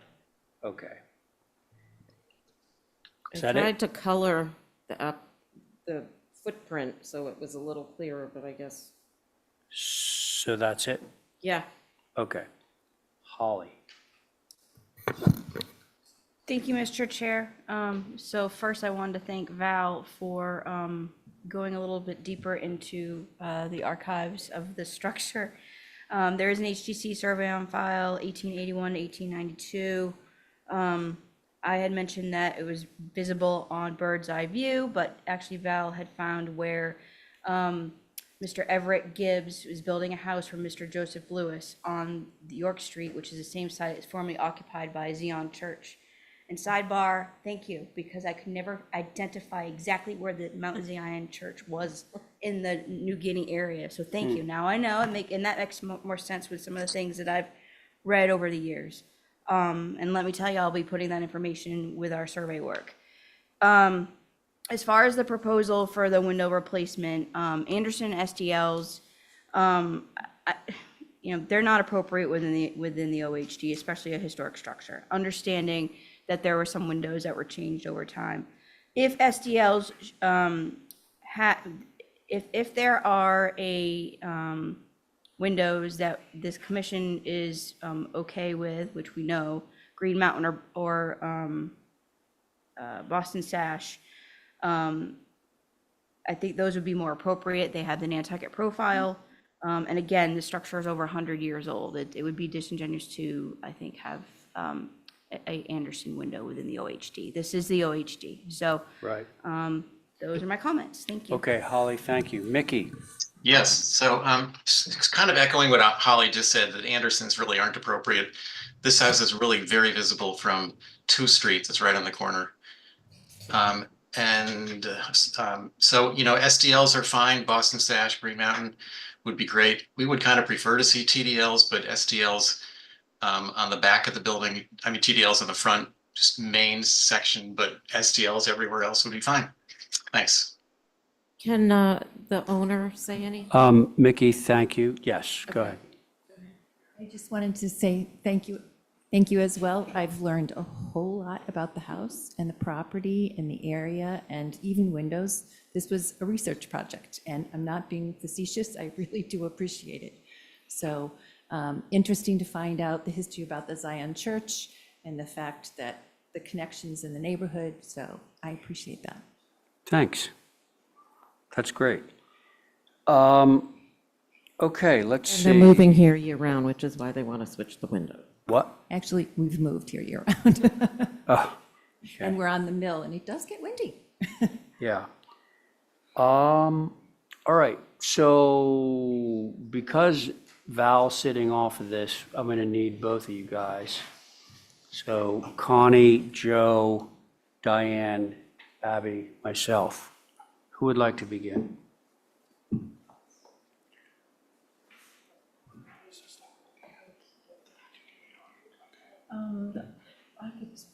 So Val, the pictures, the windows look like they're in pretty good condition. Am I like crazy? But the pictures look, they're falling apart. Crisp and All the glazing can't really be reglazed. It's some of it's rotted.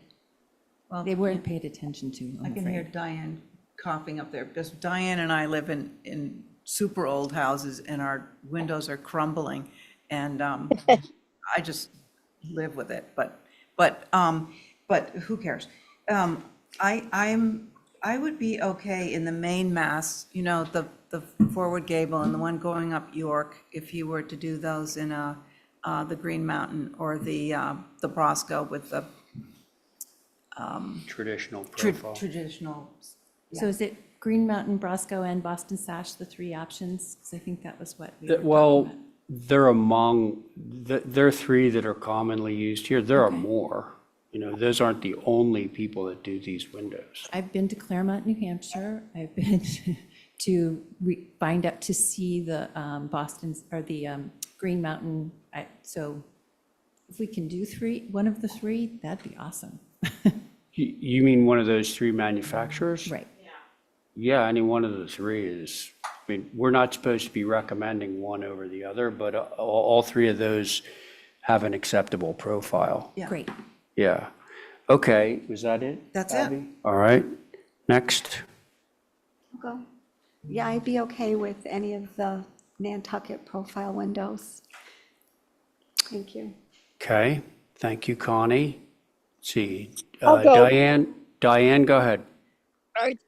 I'm with the TDLs in the front, and then the SDLs around on the side, whichever one fits in the best, without being too wide in the sides. But the TDLs should be on the front. Okay, thank you. Joseph? I thought we were talking about TDLs in all locations. Am I mistaken? That's not what the request is. Okay. I missed that. I was out in the hall. So the front elevation then, the gable, is what we're talking about being TDLs. And then was there a discussion about one of the side elevations also being TDL? That was a suggestion, I think, of Mickey's board. But then when we talked about maybe switching to Green Mountain, Boston Sash, or Roscoe, they seemed okay with the whole thing getting swapped out to that, as I understood it. That's the way I actually understood it, and Me too. I'm glad that you raised the question, because, Mickey, are you still there? Yep. Okay, could you clarify what your board's opinions were about the windows? I know that you'd prefer TDL, but didn't you say that SDL would be acceptable? Say what you said again, if you would, please. The general, you know, the majority of our members thought that the old part of the house, which Val has shown in yellow on her floor plans, should probably have TDLs. Some of us thought that SDLs would be okay, considering the location. So it's a little bit of a mixed review. I see. Okay, but I think that we might all be in agreement on the whole, like, Anderson versus Green Mountain thing. Definitely. No Andersons. Got it. Okay, thank you very much. So there it is. Right, so we're talking about TDLs replacing these windows versus repairing windows. That's throughout. That's Not one. TDL. SDL.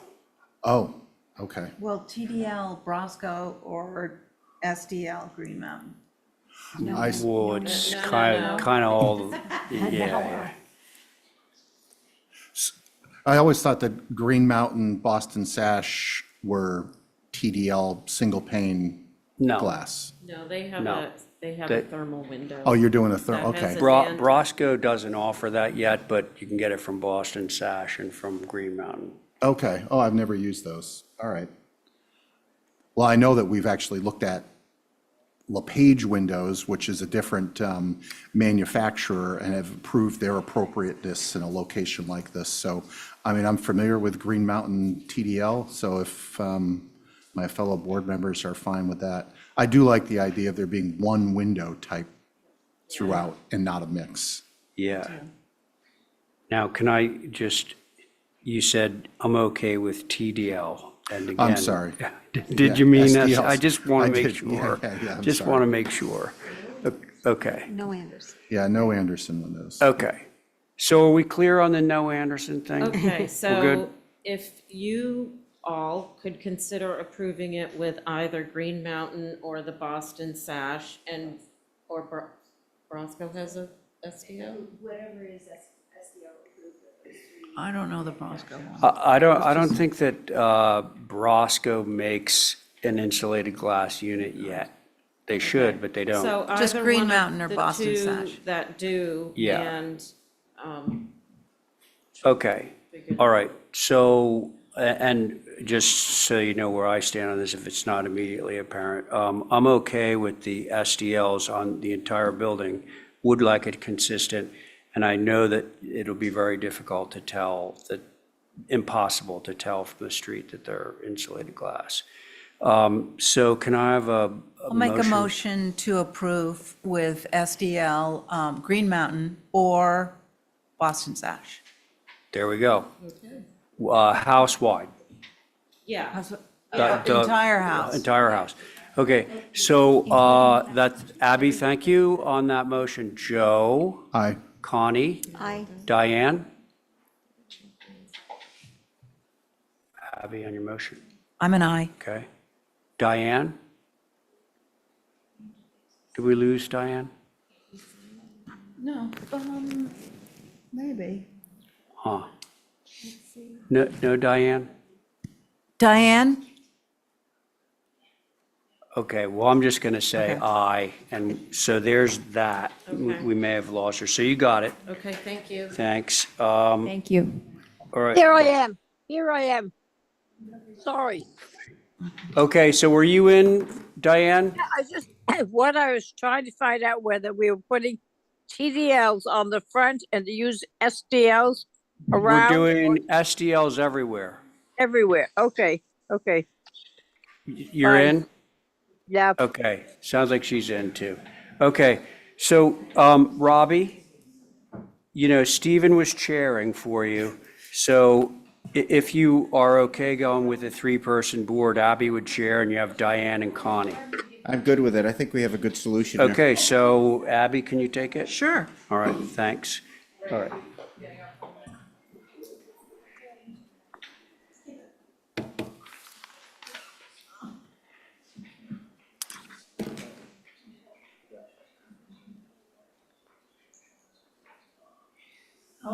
Hello.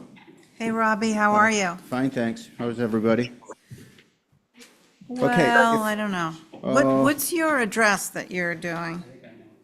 5? Of this building? Yeah, 5. It's 5 Crow's Nest. Okay, thanks. Yeah. Okay, I have 3. Yep. hold on. Don't you want to, Bill? Okay.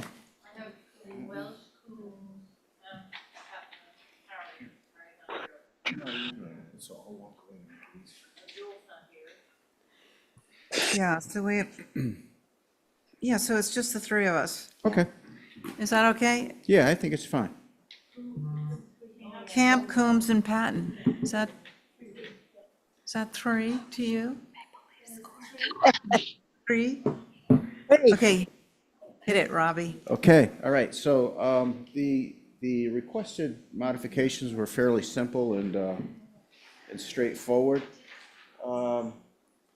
If we could go to sheet number 4, and it shows, that's all 4 elevations, and that one compares the existing, no, excuse me, the previous solution, I think, was on the top, okay? The solution below it, circled in red, are the revisions to those elevations on the left-hand side. And then on the right, in the far right-hand column, I have three separate proposals for the modifications to that elevation. Okay, so let's just start on the left-hand side, the front elevation. The door was requested to move to 3 lights in the side light panels with 1 panel below, which I have indicated.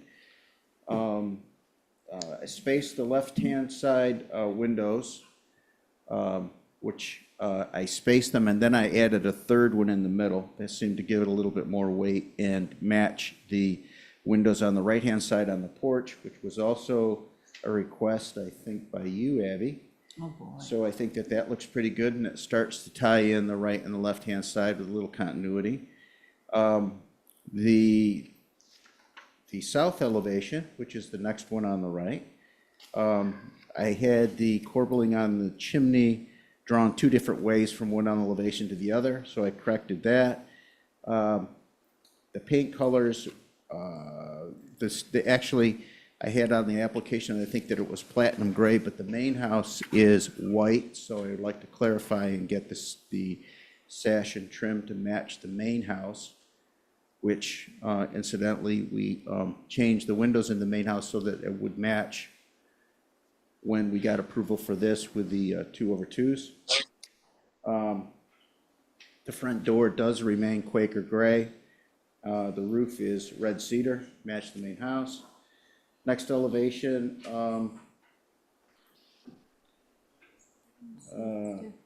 there was just some, I don't think there was any changes requested for there. There was something about the rhythm of the lower windows on the left-hand side, why there was 4 and it was unbalanced, and not balanced on the right-hand side. It's just because of the view and the interior. Sorry, Robbie, layout. could we scoot up so we can see that Yep. bottom one? Yep. Then the final, which had the most attention given to it, which faces the street, it doesn't face a public way. The ocean, I suppose, is considered a public way, so. That one, the sliding glass doors, there was too much glass, which would be if you scroll up, it'll show the original. One more, please. Yeah, see, I had 1, 2, 3, 4 glass doors there. So I started to eliminate and shuffle the glass around and reduce it in a couple of different variations. There was separate the mold windows, which were evident in the first floor, which I did. It separated the windows. Changed 8 lights to 6 or something like that, which I did. And I changed it to 6 and I changed it to 8 just so that we could see the comparison. And then the last was to add kick plates to the doors, which I did on, which doesn't look like I did do. So those are the ones to look at. And I believe the owner prefers solution number 2. If we could. Robbie, just to be clear, Yeah. 1, 2, and 3 are all east elevation, or? They're all the same elevation to the east, yes. And that's the progression, and 3 is the, No, the 1, 2, and 3 are Choices. all new proposals. I Okay, just options. changed up the recommendations yeah, and to give a variety to choose from. I also agree that number 2 is the one that we should concentrate on, and I think it's the best solution. okay, thank you, Robbie. So Connie, it's Connie, Diane, and myself. Right. Are you ready, Diane? Yeah, I disagree with Robbie. I think number 3 is the better solution. It gives you almost as much view as before, but the windows are separate. There's just so many windows on the 1 and 2 put together.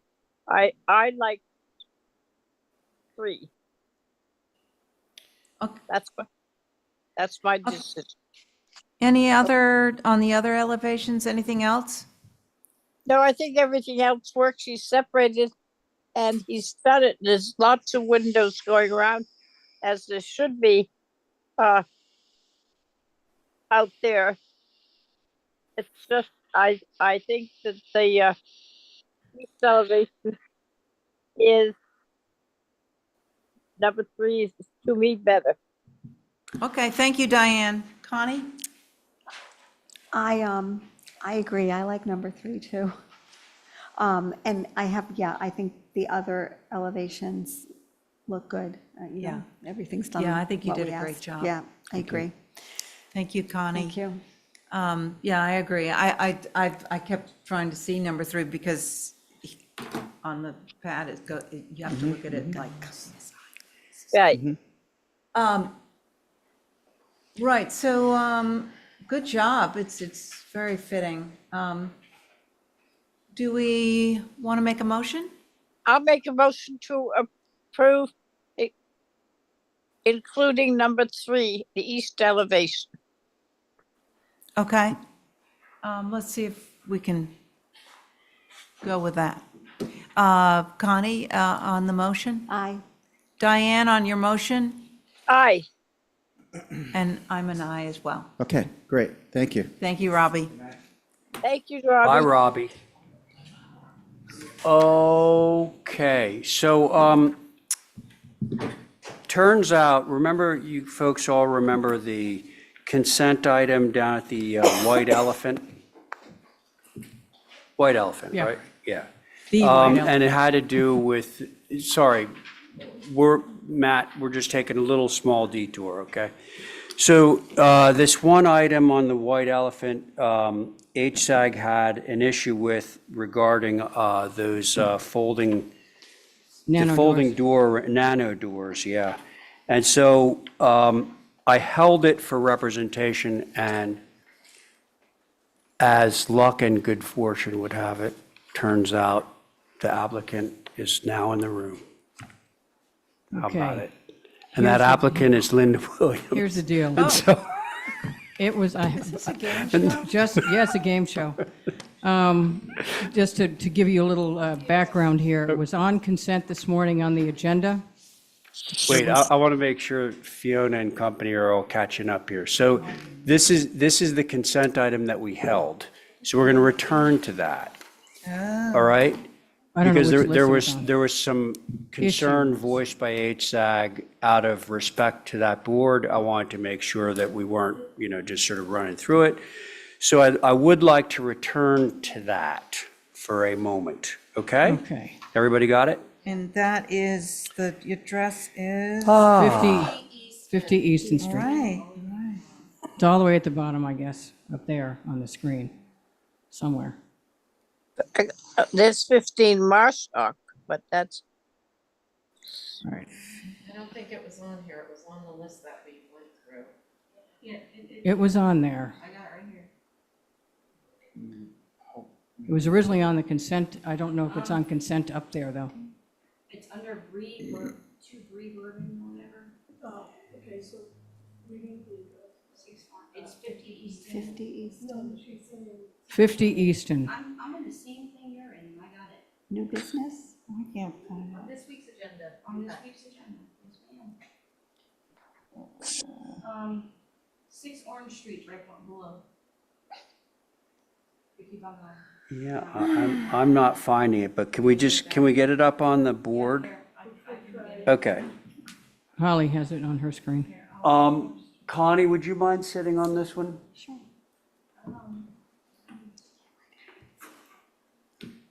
I just saw it. There it is. All right. Here's the deal. The representative from NIR was here.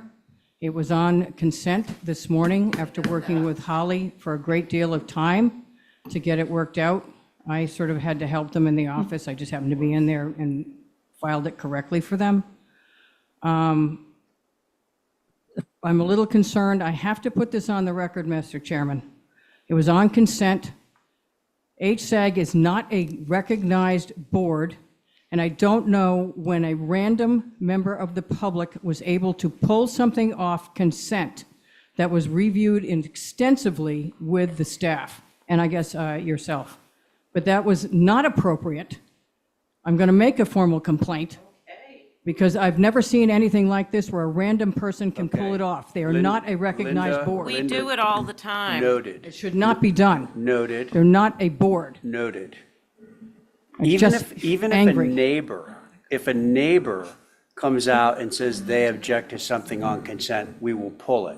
That's a courtesy that we offer to, It may you know, be. practically anyone. But he's not a board and he has no Okay, standing. listen, So I'll go back let's to the pretend drawing. it's not the board. You Let's must- pretend it's just Mickey, as Mickey. Actually, That's it. stay right there. So let's not Whoever's make a got big this fuss screen about that. Needs to Let's- lower the screen a little bit so you can see both sections. Bring it down, please. There you go. Okay. Geez, Okay, right, I- anybody who's eaten on the patio or the, the deck of the White Elephant knows that that is a really curved glass that has, I've got pictures in Correct. there, transoms and all the rest of it. Yep. They are doing some repairs to the deck, expanding that deck to the right and squaring it off. They are flattening that thing and taking the round window out, flattening it against the wall. The glazing from top to bottom is identical. They just got rid of the transoms. It is a nano wall under a very deep porch. And you can see the pictures are down Now, below To it. be clear, Linda, it actually is, More of that slider. it's two nano walls. There's one here. Yep, Looks like there's a fixed. Fixed thing in the here, middle. And there's a nano wall here. Yep. So these two guys are gonna go shunk like that. Yep. And that's gonna stay just the way it is. and right now they're French doors. So if you want to go down to the Okay. pictures, you All right. better take a look at it. There are pictures below this. Okay, There are the elevations. yep. You want to go down a little bit further, I believe he's got some pictures from the water. Okay. It's actually less glazing. If you want to go down a little further, pictures are coming. Yeah, there's two. There was a bunch of pictures. There There's were a some bunch of pic- pictures. There they are. Yeah. I think the photos are what kind of tell the story. Yeah. You know, it all being underneath this big porch. Yeah, and they've got obviously an incredibly short timeline to affect this. Okay. All right, so Linda, I think, yeah, that's true these days. Yeah, everybody's got the problem. Okay, so Linda, I think we get a clear picture. So why don't, we're going to just run through this again. Holly? Thank you, Mr. Chair. So I met with NIR and their architect, went over the proposal, everything that they presented to me. I provided comments on everything that they have done in these drawings is what what I recommended. Specifically making sure that the glazing obviously wasn't going to increase, it's actually decreasing. I think it is very successful. This is the White Elephant, originally built in 1930, expanded in 1965, and then expanded, I think, a little while after that, over time. But I did not have any concerns with what they proposed. And yes, this is a typical awning that you do see historically within the old historic district. So, no concerns. Okay, Holly, thank you. And Mickey, despite what Linda is about to say, I'm going to give you the mic now. I'm Thank you. vehemently opposed. I know you are. And I not just know- opposed. Yes, okay. And I will make a formal complaint. Thank you. Oh, go ahead. Fine, she's registered her objection. Mickey, it's your turn. So could you scroll down a couple slides to the pictures of the drawings of the doors, please?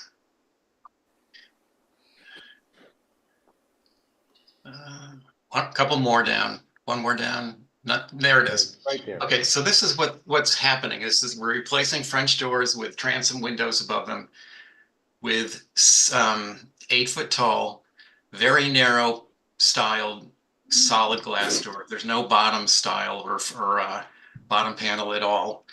It is a big change. Yeah, there's more shingles, but the style of door is completely different. No objection to changing them out to smaller openings or even maybe even nano doors, but the doors should match what's right next to them on either side. Probably even with the transom windows too. So, it is under an awning. That's gonna make it less visible during the day, but at night you're gonna see through this, and that's a very visible spot from the steamboat, from everywhere else in the evening, from the town launch ramp. So anyway, it should be more consistent with what's there now. Thank you. Mickey, thank you. Okay, so Joe's sitting on this, and it's the rest of the remaining regular board. Who would like to begin? I'll go. Thank you, Val. I have no concern with this. I appreciate Mickey pointing out the difference, but I think it's a net benefit taking the bump out of the awning and making it go straight across. Now it just looks more tidy. Thank you. Okay, thank you, Val. Can you scroll back to that image that was up before, the 3D, or not the 3D, the perspectives, the before and after? Thanks. Yeah, this reminds me of architecture school. One of our deans took everybody's drawings and flipped them upside down on the wall and then made us do our presentations because it looks different, when you look at it backwards. Yeah, it does. We would never approve the one on the bottom if we were working backwards. Yeah. I mean, with that hump in the awning. So, I mean, setting aside the glazing, the hump that occurs in that awning because of the curved wall goes away, and you end up with this image at the top, and they've got the rafter tails. So I agree with Val that it's a net benefit. And I think it's so far back that, and it's shaded, and it's actually less glass area that even at night, I don't think you're going to be able to discern that. I mean, I do question the rails and stiles on the doors that are being proposed because those are awfully narrow, whether or not they actually will be that skinny, but I don't have any issues with the application. Okay. Thank you. Abby? I think the only thing I miss is the change in heights that on the far right. Making it completely all the way across is just sort of commercial looking, sort of. I miss the different heights of the roofs, but the doors themselves, I think they're going to be obscured by the awning, so I don't really have a problem with the doors. Thank you. The doors on the right, Abby, are not changing, just the ones in the middle. Yeah, I know, it was the roof It heights. was the roof Yeah, line. the change, instead of having it like completely one line. Okay, Abby, thank you. Diane?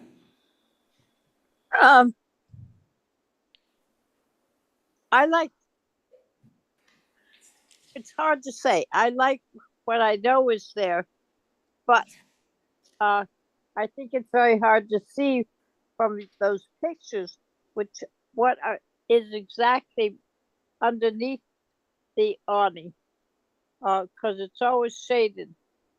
So I hate to lose the old one because that was just sort of part of the historic history, the history of the white elephant. But as far as if you look at those two pictures, the proposed and the old one, the old one looks older. So I don't know. I could, I guess, go for the proposed perspective, but not happily. Let me put it that Not way. happily. Just as a Right. note, that roof line is newer than the white elephant. That's a much newer incarnation, that Oh, whole I'm deck. sure it is. Has nothing to do with the historic part of the structure. Okay. Diane, have you said Oh, everything you want to say? Yep. Okay. I think it's down to me, and I, like Joe, believe this is a net benefit. That humped roof is fairly unattractive. And I also think, given the depth of the porch, the fact that there's a lot of activity out there, there's going to be lights on under the porch, that it's going to be very, very difficult to tell the difference in the amount of light coming in through the interior of the building through those doors. So I'm okay. Should we move this? Yes, motion to approve is submitted. Okay, very good, thank you. Val, Abby on the motion. Aye. All right, Joe on the motion. Aye. Diane on the motion. Aye. Okay, Val, Aye. and I'm in favor. Thank There you you. go, Linda. Okay, now it's your turn, Matthew. So we got the pavilion at 1 North Swift Rock. Board established, myself, Stephen's obviously not here, Abby, Diane, Val. Okay? Let's pick it up. Okay, we'll try and pick it up. Just wait for it to, well, while that's coming up, thank you, Mr. Chair. So this is, it's a pavilion. It's basically a covered outdoor seating area. It does house some storage space behind it, but it's a small, short structure. It's 14 feet tall.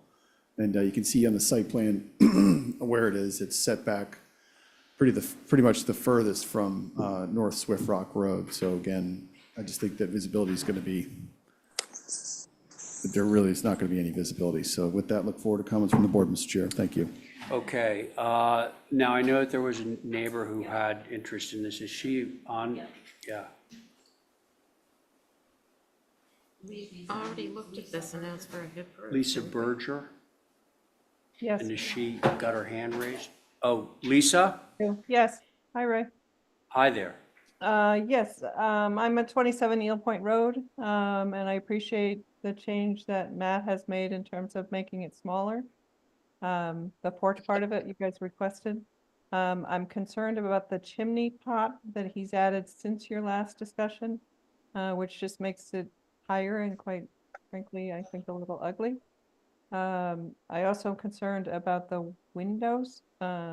It's really, for me, it's a light concern, both from Eel Point Road and from our house. There's 2 windows, for instance, in the bathroom. I'm not sure why you need windows in your bathroom. The other thing I wanted to ask, Mr. Chairman, is when they presented the pool scape, they had trees all around this building and the garage, but they're not part of this. Do they come back with that? I could, through you, Mr. Chair, I could recap because I could barely hear it, but I think I could hear it slightly better. So she said she appreciated the scale. She had an issue with the chimney cap because it added to the verticality. She questioned the windows on the south elevation and whether or not they're necessary.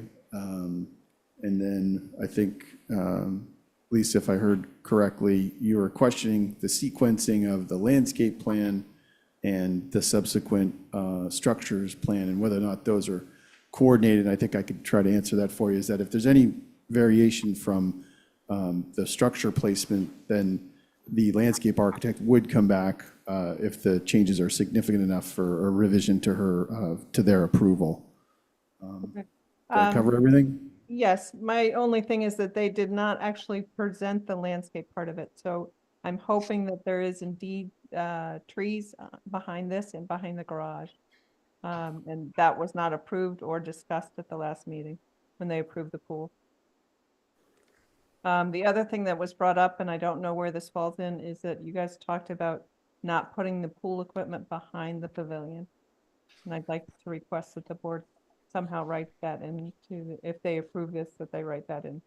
Okay, well, so have you finished, Lisa? Yes, I have. Thank you very much. All right, thanks. So we'll take your comments under consideration and let's hear what the board has to say about this. I'll go. Thank you. Matt, the previous west is what we approved. No, you haven't. I don't believe you've approved. There is a previous approval for this. These are revisions. I believe you've. Well, it just confuses me because it says previous west. I can't imagine we asked to make this roof line bigger. It seems to me the hip was more, a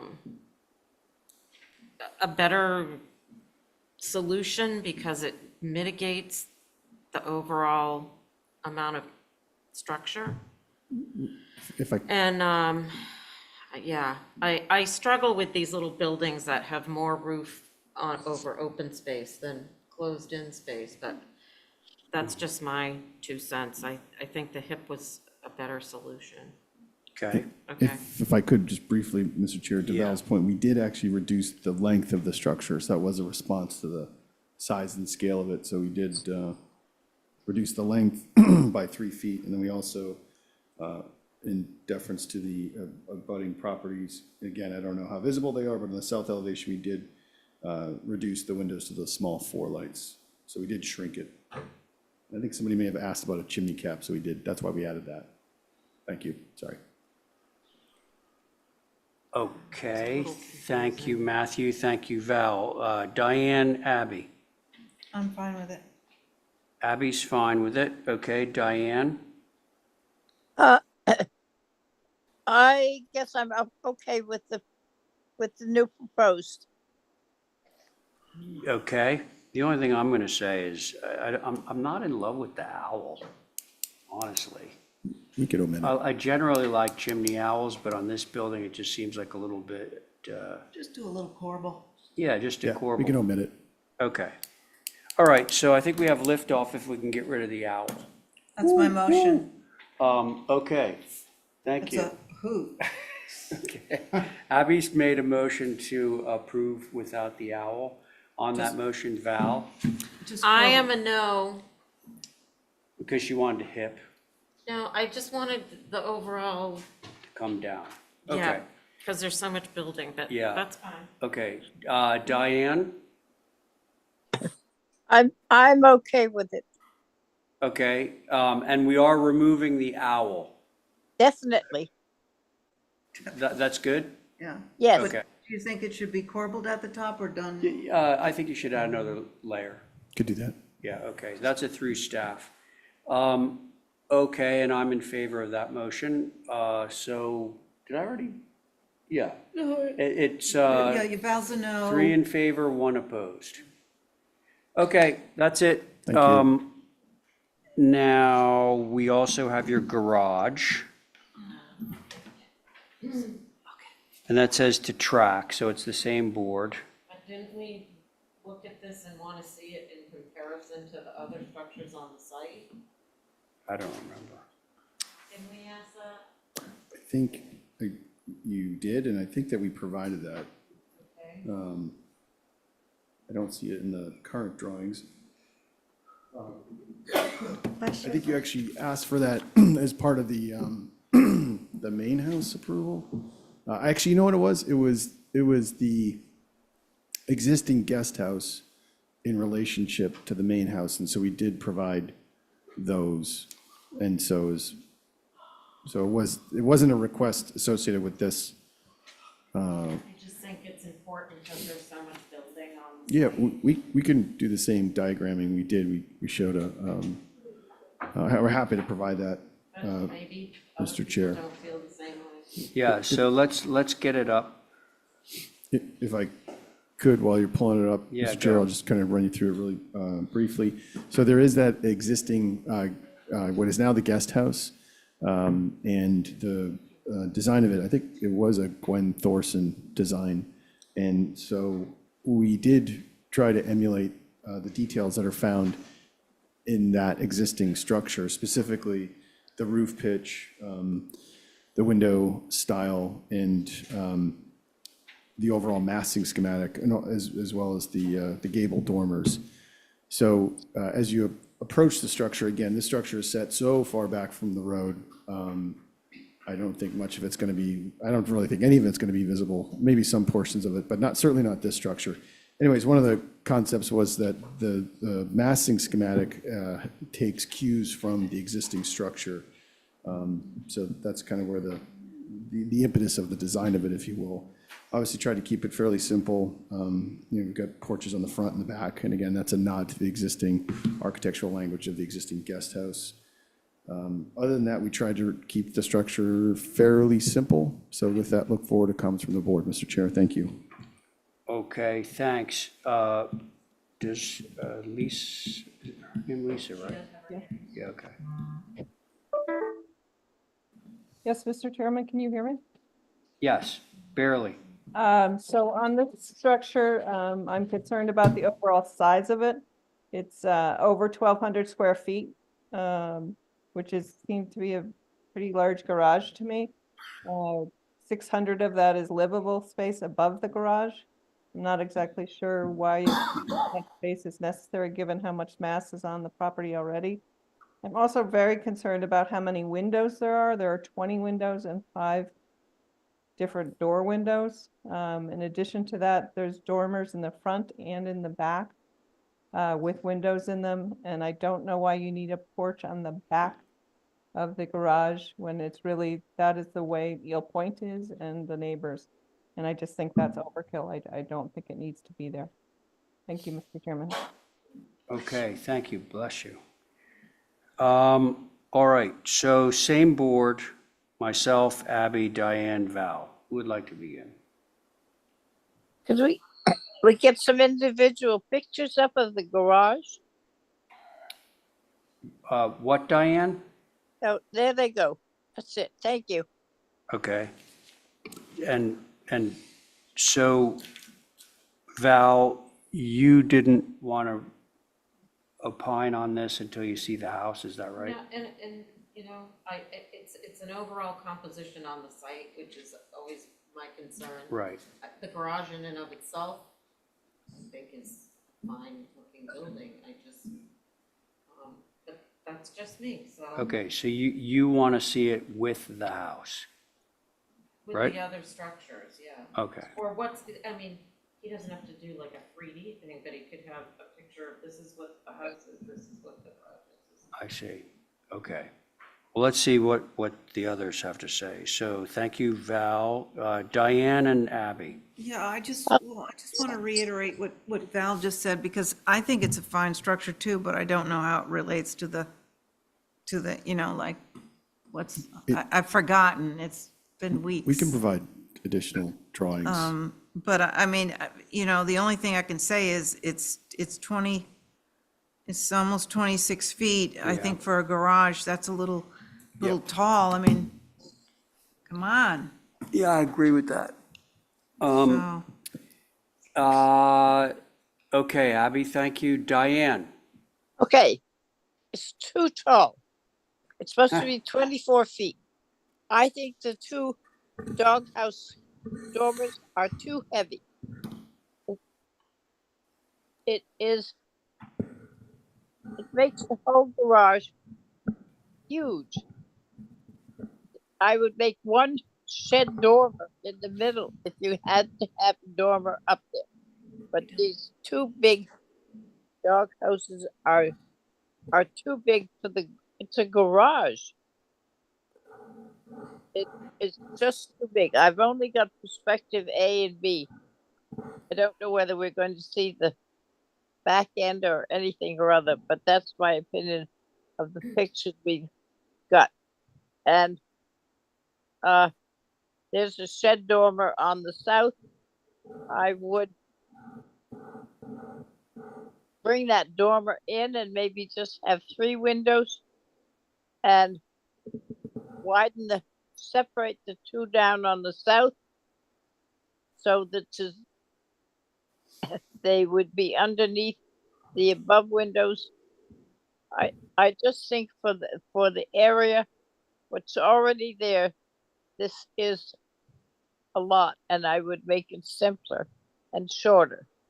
I'd take it down to what does it say? It's 2511, looks like it says. It's supposed to be 24. It would reduce that size around if it came down and reduce some of the windows.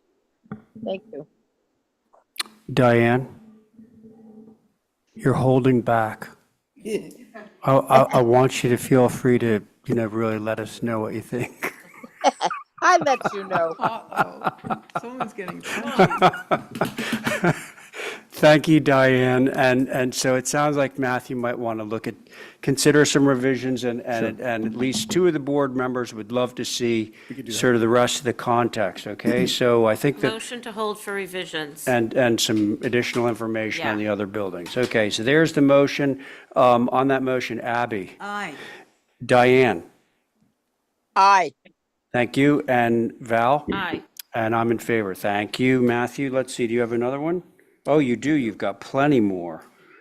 Let's see. Now, the next one, 3 Pleasant Street, Stephen's gone, so you would have Abby, Diane, and Val.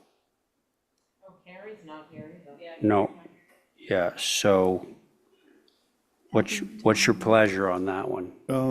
I'm prepared to move ahead. I think that we've made some Okay, solid so Abby, revisions. you going to be all right sharing? Yeah, sure. All right, good. I'm gonna take a. Yeah, I would too if I were able to. Well, you're not amazing. So we got Diane and Valerie.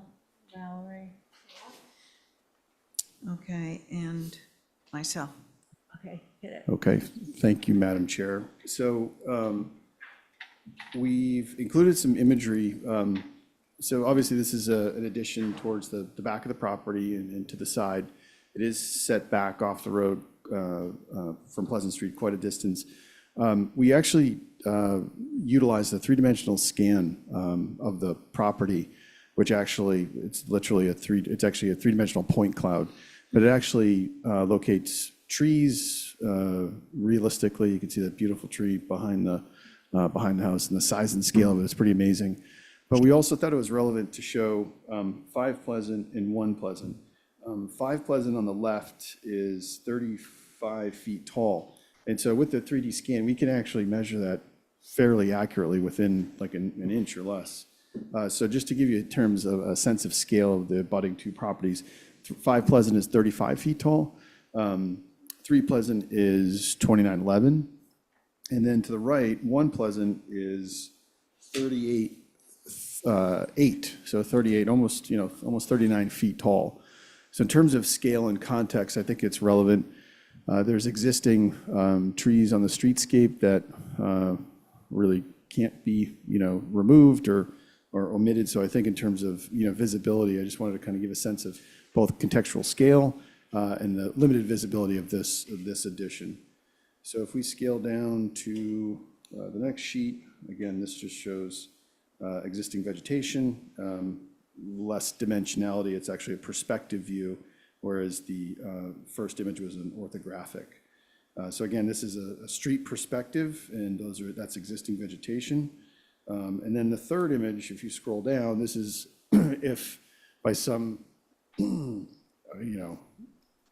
some circumstance, which would really never happen, if there were no existing trees in front of this structure, what the visibility of this addition towards the rear of the property would look like. So I'll get into the architecture of it, but we basically, the previous iteration, previous submission, we had a full second floor plate height. And what we were trying to do is emulate the addition on the left side of the main mass, which is a full 2-story plate height.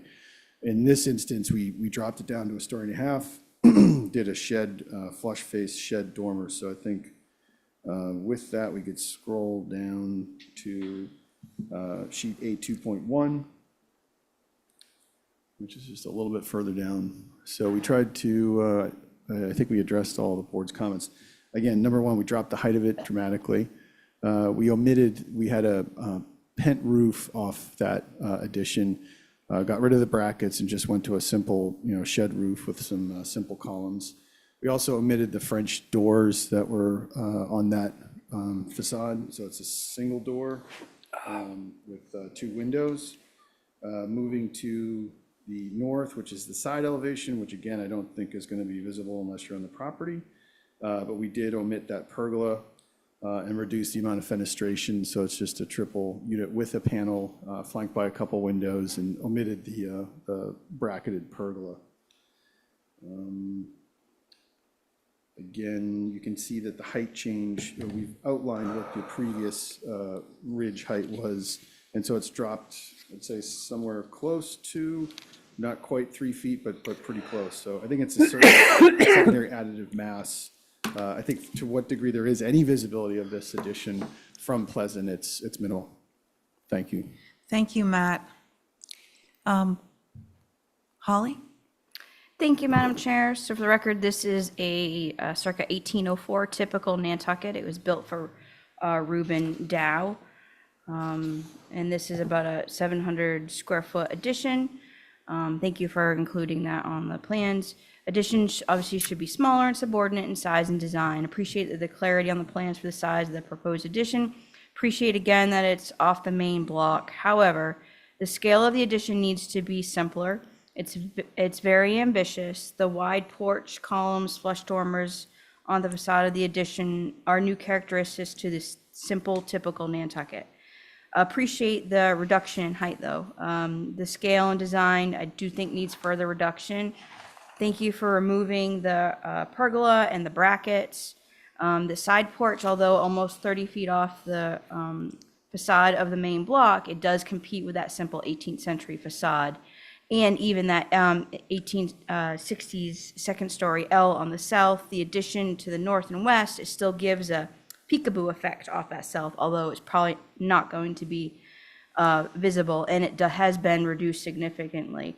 Appreciate the changes. I do think the addition needs to be a little simpler. And regarding the 3D, I think that's very helpful as far as seeing the elevations and the heights. I do want to point out that 1 Pleasant Street and 5 Pleasant Street are both Greek revivals. Obviously, 1 Pleasant is a Greek revival in its real, true self, high style, if you will.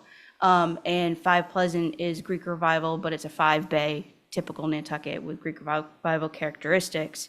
Both of them were built in the 1830s.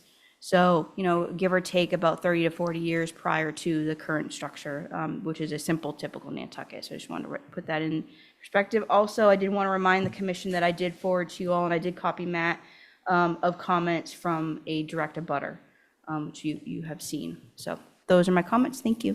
Thank you, Holly. Mickey?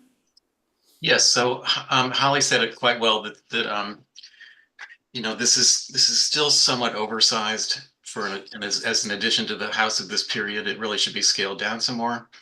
The additive massing is not traditional and competes with and detracts from the historic main structure. The flush dormers facing the street are not appropriate.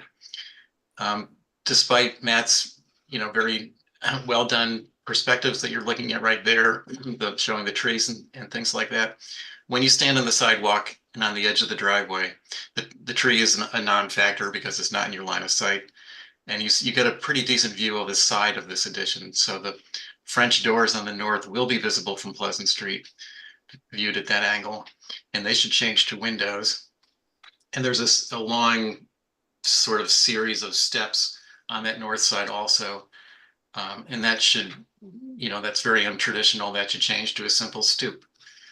And that's it. Thank you. Thank you, Mickey. Board members? I guess that's Connie. No? Val? I think for me, the front facade and the north are the ones I have the most concern with. I like Mickey's suggestion of simplifying the stoop, and I think that the flush dormer is a no-go for me. Val, your mic. Sorry. Thank you. Flush dormer is no, it's too modern against this house, and changing the style of windows also is kind of competing with the original house. I think the porch on the first floor, if you just had it over the door, that would be, in my opinion, more appropriate, and take away that suburban look. And I appreciate the mitigation of the masses. I think for me, it's really the front and the north, and the north actually seems okay. So, except for the 3 doors. So that's what I have to say for the moment. Thank you, Val. Diane? Uh, I think what Val said is very good. I agree with her. I'd like to see the north elevation back where the addition is put in. But I think cutting that uh, the this dormer with the two windows in it is too big, and I think that whole uh thing should come in. Maybe if you cut out a window on both the second floor and the first floor, you could bring that piece in so it wasn't quite so wide. It's wider than the old one. It's not that much narrower than the house. I like its simplicity, but I would like to see it come in to less size. And I'd like to review it again when that's done. Thank you. Thank you, Diane. Val, did you have a quickie? Just the railing on the back or the second floor deck, I think is too ornate. Should be more simplified, like the house itself. That was it. Yeah, I've got the same thing running around in my brain, that it's such a pure sort of federal style, and even the left-hand side is sort of perfect in its addition, but the right, somebody said suburban, but I hate to say that, but it's sort of overwhelming too. I think it's got to be brought in a little bit, but I don't really mind what you do in the back. I think it's very gracious, very, very fun, and for a house this serious, maybe you have to have a little fun in the backyard, so. Party in the back. Maybe that's the way it goes, but, Could I ask a quick question, Madam Chair? okay. Just in terms of suggestions in lieu of the shed dormer, I think that reducing the front porch to just over the front door, that seems pretty straightforward. I heard a lot of the other comments, but in terms of a dormer type, is there any indication or suggestion, like a, kind of like two gable, small, narrower gable Well, dormers? so or- when I looked at it, so you've got, what is it, a four bay or a three bay? Four bay. So each of those windows, and the one on the left addition, Yeah. you've got a beautiful window there. Why not just have one window in the second floor instead of Yeah. a shed double window? And like a gable dormer as opposed to the shed? Is that the suggestion? I'm not, no, gable's too No dormer. noisy. I'm not sure. You're the architect. You got to figure it out. subject Just tracking. simplify, and I think you got it. Okay. Did I hear a motion for revisions? I'll say motion for revisions. Thank you, Diane. On that motion, Val? Aye. Diane, on your motion? Aye. And I'm an aye. Thanks, Matt. Thank you very much. You got one more. Okay, Abby, thank you. So we still have you, Matt. Now we are 5 Coffin Street. Myself, Abby, Diane, Val. You good? Myself 4. Matthew? and Val. Yes, thank you, Mr. Chair. Make sure I get this. I just want to pull it up really quickly. Okay, so, there it is. So thank you, Mr. Chair. So this is renovation to an existing structure. You've seen it once before. You had asked that we make a number of changes. We changed the front, the structure itself, the facade doesn't really face the adjacent roads. It's kind of unique the way that you actually approach the structure. So this faces towards the yard, but I would consider this the front door. We changed that porch across the front to a hip, which I think was a suggestion by the board, which we've done. We've also, owner actually has requested a second floor deck, so we're showing that. We've included a small pergola over the left side. It was previously a covered roof there. We've also omitted the second floor window, that 4 light. We previously had 2 lights there, reduced it to a single.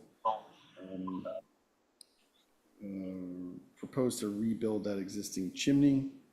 And then we also, on the east elevation, changed the column spacing to just be a bit more rhythmic, if you will. And I think that's it, Mr. Chair. So look forward to comments from the board. Thank you. Okay. Holly. Thank you, Mr. Chair. So for the record, this is a circa 1930s bungalow style structure within the Sconset Old Historic District.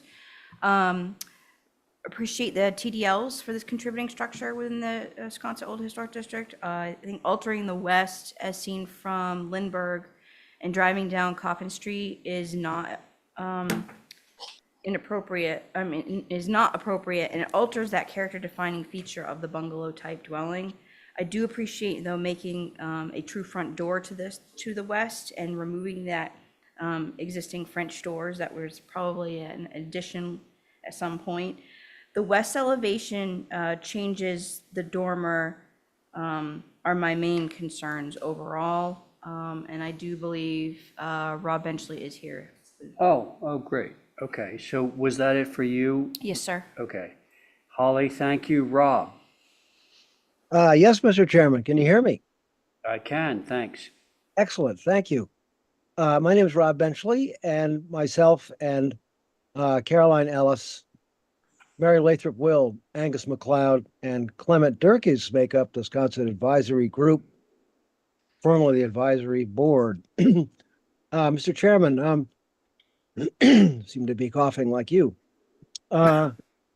Regarding the revisions that proposed work at 5 Coffin, the Wisconsin Advisory Group believes that some of the most recent changes are inappropriate for the Wisconsin Old Historic. At its March 26, 2024 meeting, your board asked the applicant to return with minor revisions at the time with regards to a porch roof line on the west elevation.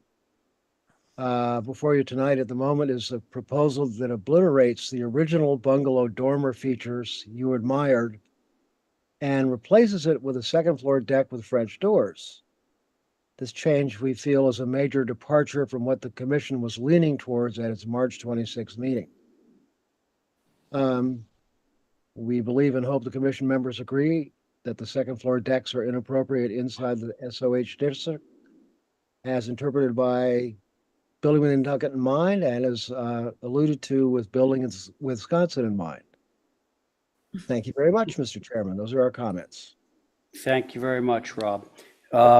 Okay, so board members, I think you know who you are. Abby, Diane, Val, myself. I can be brief. All right. I just missed the old bungalow. Yeah. I mean, it really was a true defining feature of, and I miss it. So that's my main concern. Thank you. Could you be more specific on that? Oh, No, you want me okay, to say it so, again? well, like what the deck. features specifically? The you know, that sort of diamond top, you know, with the, you know, I don't know what it's called, a Dutch roof? Well, that's a hip roof. Yeah, like a hip. Yeah. It's disappeared and that was its defined, now Well, it's it just. still has it, but I think that Rob's point and Holly's point was that instead of having the little windows in it, it's now got French doors and a deck on it. Yeah, that's it's the what deck. I'm Okay, upset about. okay. Is that it? That's it. Okay. Diane, Val. I'll go. Okay. I'd like to see it go back to what it was. I'd like to see the west, that second door. All of a sudden you've got 2 front doors sort of competing with each other. I think that door in the very left should be simpler. So it's the way it was or is in the existing west you're not. So notice as another front door. I would Looking at the existing. think that if you got rid of that second floor deck and stuff, that you wouldn't need all those columns on the first floor, which would keep the building simpler because you wouldn't be holding up all that stuff. So that's what I would start off with. That's Okay, about all picture I got to compare. But I don't know why that chimney is in red. I can't see it because it's behind picture of the two fairgrounds. There it is. I don't know what they're planning on that chimney, but it certainly should not go away. It should be there. And those columns make it look much heavier. And it's a classic in an old historic district, and we should try and keep it that way. So that's what I got to say. okay, Diane, thank you. Mr. Chair, through you to Diane to answer her question on the chimney since she can't read it. It's being like kind repair. Oh, okay. That's good. Thank you. Place existing. Yep. Thank you, Holly. I kind of was feeling the same way that Rob expressed very well, which is you were very much on the right track with the hip roof over the porch. That was nice. But then the introduction of this second floor deck kind of threw a big old fly in the ointment. So I'd love to have it pared back, kind of more in the direction of what it used to be. Yeah. Could I make a that's- suggestion, Mr. Chair? So the deck was a request from the owner, something that they were obviously looking for, but it sounds like there's really no support for that. So my suggestion would be, I'm happy to just omit the deck entirely and just revert the fenestration back to what it is currently. Yeah. I'll show you what that looks like. So your change, so to speak, would be, there would be this pergola on the left-hand side of the west elevation. You were showing 3 doors, you've taken it down to 1 with 2 windows, no deck, hipped porch roof, which would be great. And then just leave the 6 window dormer in its current configuration? Correct, yeah, just based on the What? I feedback don't know. from the board. What do you think, guys? That sounds like it may solve a lot of problems. Does for me, I know that. So the first, sorry, just to make, Yeah. the first floor stays the same now with the hip porch over that front. Well, no, if I can speak for Matthew, the current building has a small hipped porch. He wants to extend it. So look at the most recent submission, but take away the second floor cut-in deck. Yeah. Take away the French doors and put back that dormer just the way it was. Yeah. With the 6 windows. With the 6 windows, Yeah. correct. And Matt, is the pergola natural to weather? Can be. I don't know if we've specified, but it certainly can be. Yeah, and then there would be the addition of that pergola with the door and the 2 windows. With could that French door have a kick panel or something a little more? It's existing. Look at the existing west. Is it existing? Yes, Matthew? and there's a picture in the back of this But I mean, it's application. literally, you're keeping it. We're going to probably replace it. Oh, well, But then. it's then same maybe- location, same Could we? size. I don't want to make it too complicated Can't if tell we're going in to the try picture, and but he has the do an existing Exhibit west A. drawn. No, I don't want to make it too complicated. Is there a motion on the floor? No, I'm waiting for you to make it. Okay, so let's go back to the original second floor with the On the west elevation. on the west elevation with the 6 windows in the hip roof and the extended hip dormer on the first floor. Hipped porch. Hip porch Yes. and the pergola, I guess is. Yeah, we're basically omitting the deck Yeah, okay, just, because of Yeah, fenestry. yeah, that's the best way to put it. all right, just Okay. removing the deck. That's So, my motion. Remove the deck, but obviously in removing the deck, you're removing the doors because they Yeah, wouldn't of fit course, and anymore. reverting. Okay, back to- so that is Abby's motion. On Abby's motion, Val, I, Diane, Aye. Abby, Aye. and I'm in favor. will that be an exhibit A? That's an Exhibit A. If you, could you just write that up? It'd be fairly simple. Or if you don't want to, I certainly can. Okay, now next up is 19 North Water. Again, we have two, the next two were chaired by Stephen, so if you want to move forward with either one of them, Abby would be the chair. What's your, We're happy to move forward, Mr. Chair. okay, Abby, it's to you then. Okay. Yeah, Val, I don't mind writing that language on there. Oh, yeah. Okay. You know, whatever. Pass it on. All right. Okay, how do you fix this? I don't know, I never move mine. Okay, so 19 North here. Water Street. Oh, Ray has to stand. 19 This North is, Water. this is stamped. No, on the plan that you write, that you fill out. Ah. Ba-ba-ba-ba-ba-ba. Okay, Camps Coombe Oliver, 19 North Water Street.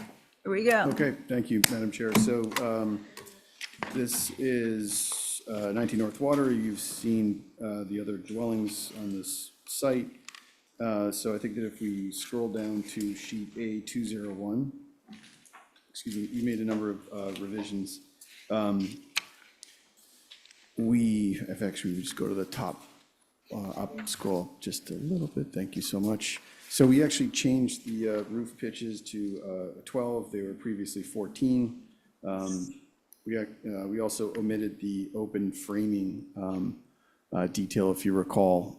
We did maintain this salt box form, but we can certainly discuss changing that because there's an easy fix for that if we wanted to. We also dropped the secondary main mass plate height. We changed the cross gable roof pitches to be more congruous, if you will, to the intersecting gable. On the rear of the structure, which is the south elevation, you can see the comparative reduced 1/8 scale elevations. We actually integrated a cross gable so that it correlates with the shed dormer above it. And then it allowed us to create a bit of a variation in that first floor roof line. Those are all one-story elements, but we tried to create a partie, if you will, of the one-story gable with a shed dormer above it, and then a secondary shed dormer adjacent to it that correlates to the small covered porch off the back. Those are the changes, Madam Chair. Thank you. Thank you, Matt. Holly? Thank you, Madam Chair. So again, for the record, this is an infill in the OHG, back where the Harbor House cottages used to be. Appreciate the changes to the porch and removal of that rural feel of that extended porch. Appreciate the AC enclosure, that looks good. The removal of the, I would call it like a Tudor style type with the brackets, that's appreciative. It also could be kind of extended to the brackets that are left over as well, but I'll leave that obviously up to the commission. And then the rear one-story roof pitch, I think that was brought up before. It is atypical. So those are my minor comments. Thank you. Thank you, Holly. Mickey, are you there? Yes, we're here. So similar to what Holly just said, but our biggest focus was on that front portico, which is integrated into the upper main roof plane, which you literally won't find anywhere else in the OHD. So we feel that should be sort of isolated and separated from the main roof. The roof pitches really should be equal. I mean, rarely, if ever, do you see cross gable buildings downtown with unequal roof pitches. And I think that will be noticeable. And as Holly said, the roof in the back, that shallow pitched gable, it's really too shallow. That should be modified somehow. Thank you. Thank you, Mickey. So who do we have here? Valerie, Diane, and myself. I have nothing to really add. Oh, Joe, are you on this? Great, okay. It's the cattywampus entryway there. Yeah. And the disparity between the pitches, I think we've mentioned that before. Yes. That's all I'm adding. Simple. Yeah. Thanks, Val. Joe? Well, I appreciate the E lines lining up now with all the meeting rails of the windows. That's helpful. The pitch that's on the back, the single-story mass, I'm okay with it, although the four-light window feels a little forced in that location. That front portico or front entryway, I would keep trying to find a solution for it and I can't come up with it. So I feel a little tongue-tied on that one. It just by joining the main, that sort of salt boxy pitch with it, I don't see a way to separate those two. I guess you'd end up with a gable and then. We could, through you, Madam Chair, if I could, I mean, there is a way where I could just have that primary gable break. Yeah. And then, because we played around the massing where it could, whatever's happening on the right side of that gable could happen on the same, we could detach that salt box form and then adjust the width of the front portico so that it sits kind of on in the secondary mass, if you will. Yeah. And that's something that we'd have to see. Yeah. So I think it's really that element that troubles me and that peculiar joining of those roofs. Otherwise, I'm okay that the pitch on the north doesn't match the east and the west. Okay. Those Thanks, are my Joe. comments. Yeah. Diane? Well, it looks like it's a sort of a different building from the north to the east with the roof lines. So I have no decision. What I would like to see, if Matt thought he could do it, is I would like to see somewhere a chimney. I think it looks as if it should have one, and its design seems to be, it calls for one, and I think it would finish off the building. So I don't know that he could do it or not, but that's what I think would be good. I'd like to see what he plans to do with that north elevation. So I would leave it at that. Those are my questions. Thanks, Diane. So, yeah, I think it's odd, the roof line coming right down into the top of the, I don't know, can you figure Yeah, that out? I think I could break Yeah. it. I tried. And I kind of agree with Diane on this, that a chimney would really break up just that one I think we have a straight solution. line. And I think it is Victorian, so it could have a cool chimney Yeah. with some cool corbelling.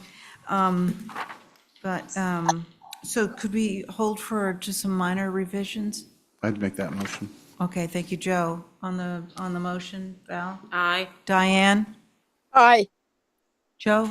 Aye. And I'm an aye. Thanks, Matt. Thank you. Is that it? Did you guys just do Highland, or No.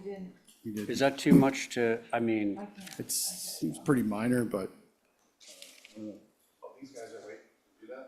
No, you're not gonna get to us. We're 42 Monahanset for a church. Pretty minor, but I understand it's a long night and so. A long. Hey, listen, I'm not on it, so if you want to adjourn, that's okay. to me?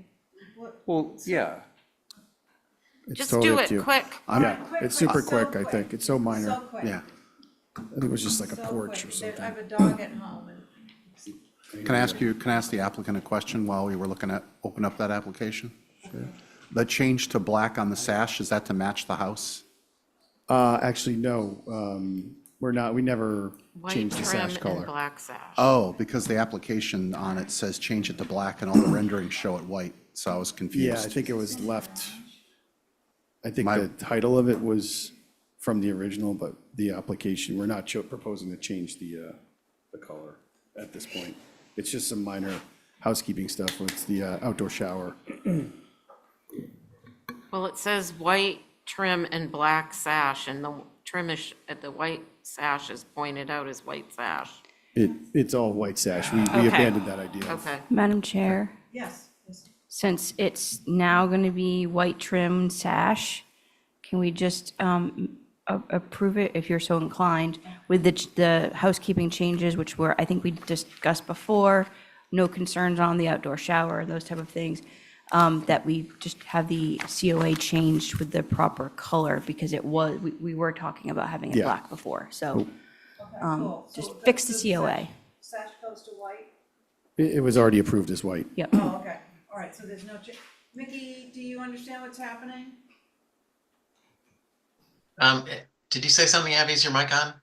Yeah, we just, we're not gonna have a change to the garage. But it has no. no. We have no concerns with this. Oh, okay, great. I Thanks, Mickey. motion to approve, Subject to fixing COA. yes, to clarification that the sash is Thank you. white. Thank you, Joe. Val? Aye. Diane? Oops. I. Aye, aye, Aye. Okay, Paul's gonna, Thank you very much. thank you, Matt. Thank you for all your Oh, time and fabulous. efforts. Oh, yes, If you're so inclined to approve minutes, that would be I want to do that. fantastic. Yep. Nope, I We think we have March 5th. Right. Can I have a motion from someone on that? I make I a haven't motion looked to at them, approve so I March can't. 5th. You're moving to approve the minutes of March 5th? Yeah, I read those. Okay, let's see. Val, you haven't reviewed, so you'll not sit on this I'll one? abstain. Okay, Connie, you want to sit on it? Okay. So motion approved minutes of March 5th, that was from Diane. Val is an abstention, Abby. Aye.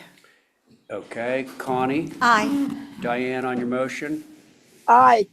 and I'm in favor. That means the motion carries 4 in favor, 1 abstention. Thank you. John McLaughlin, I know it's late, but are you still around? Yes, I make that motion. Okay, thank you, John. On John's motion to adjourn, Val. Aye. Abby. Aye. John, on your motion? My angel says approved it. Was that a yes? I think so. Okay, That's a yes. and Joe on the motion? Aye. And I'm in favor.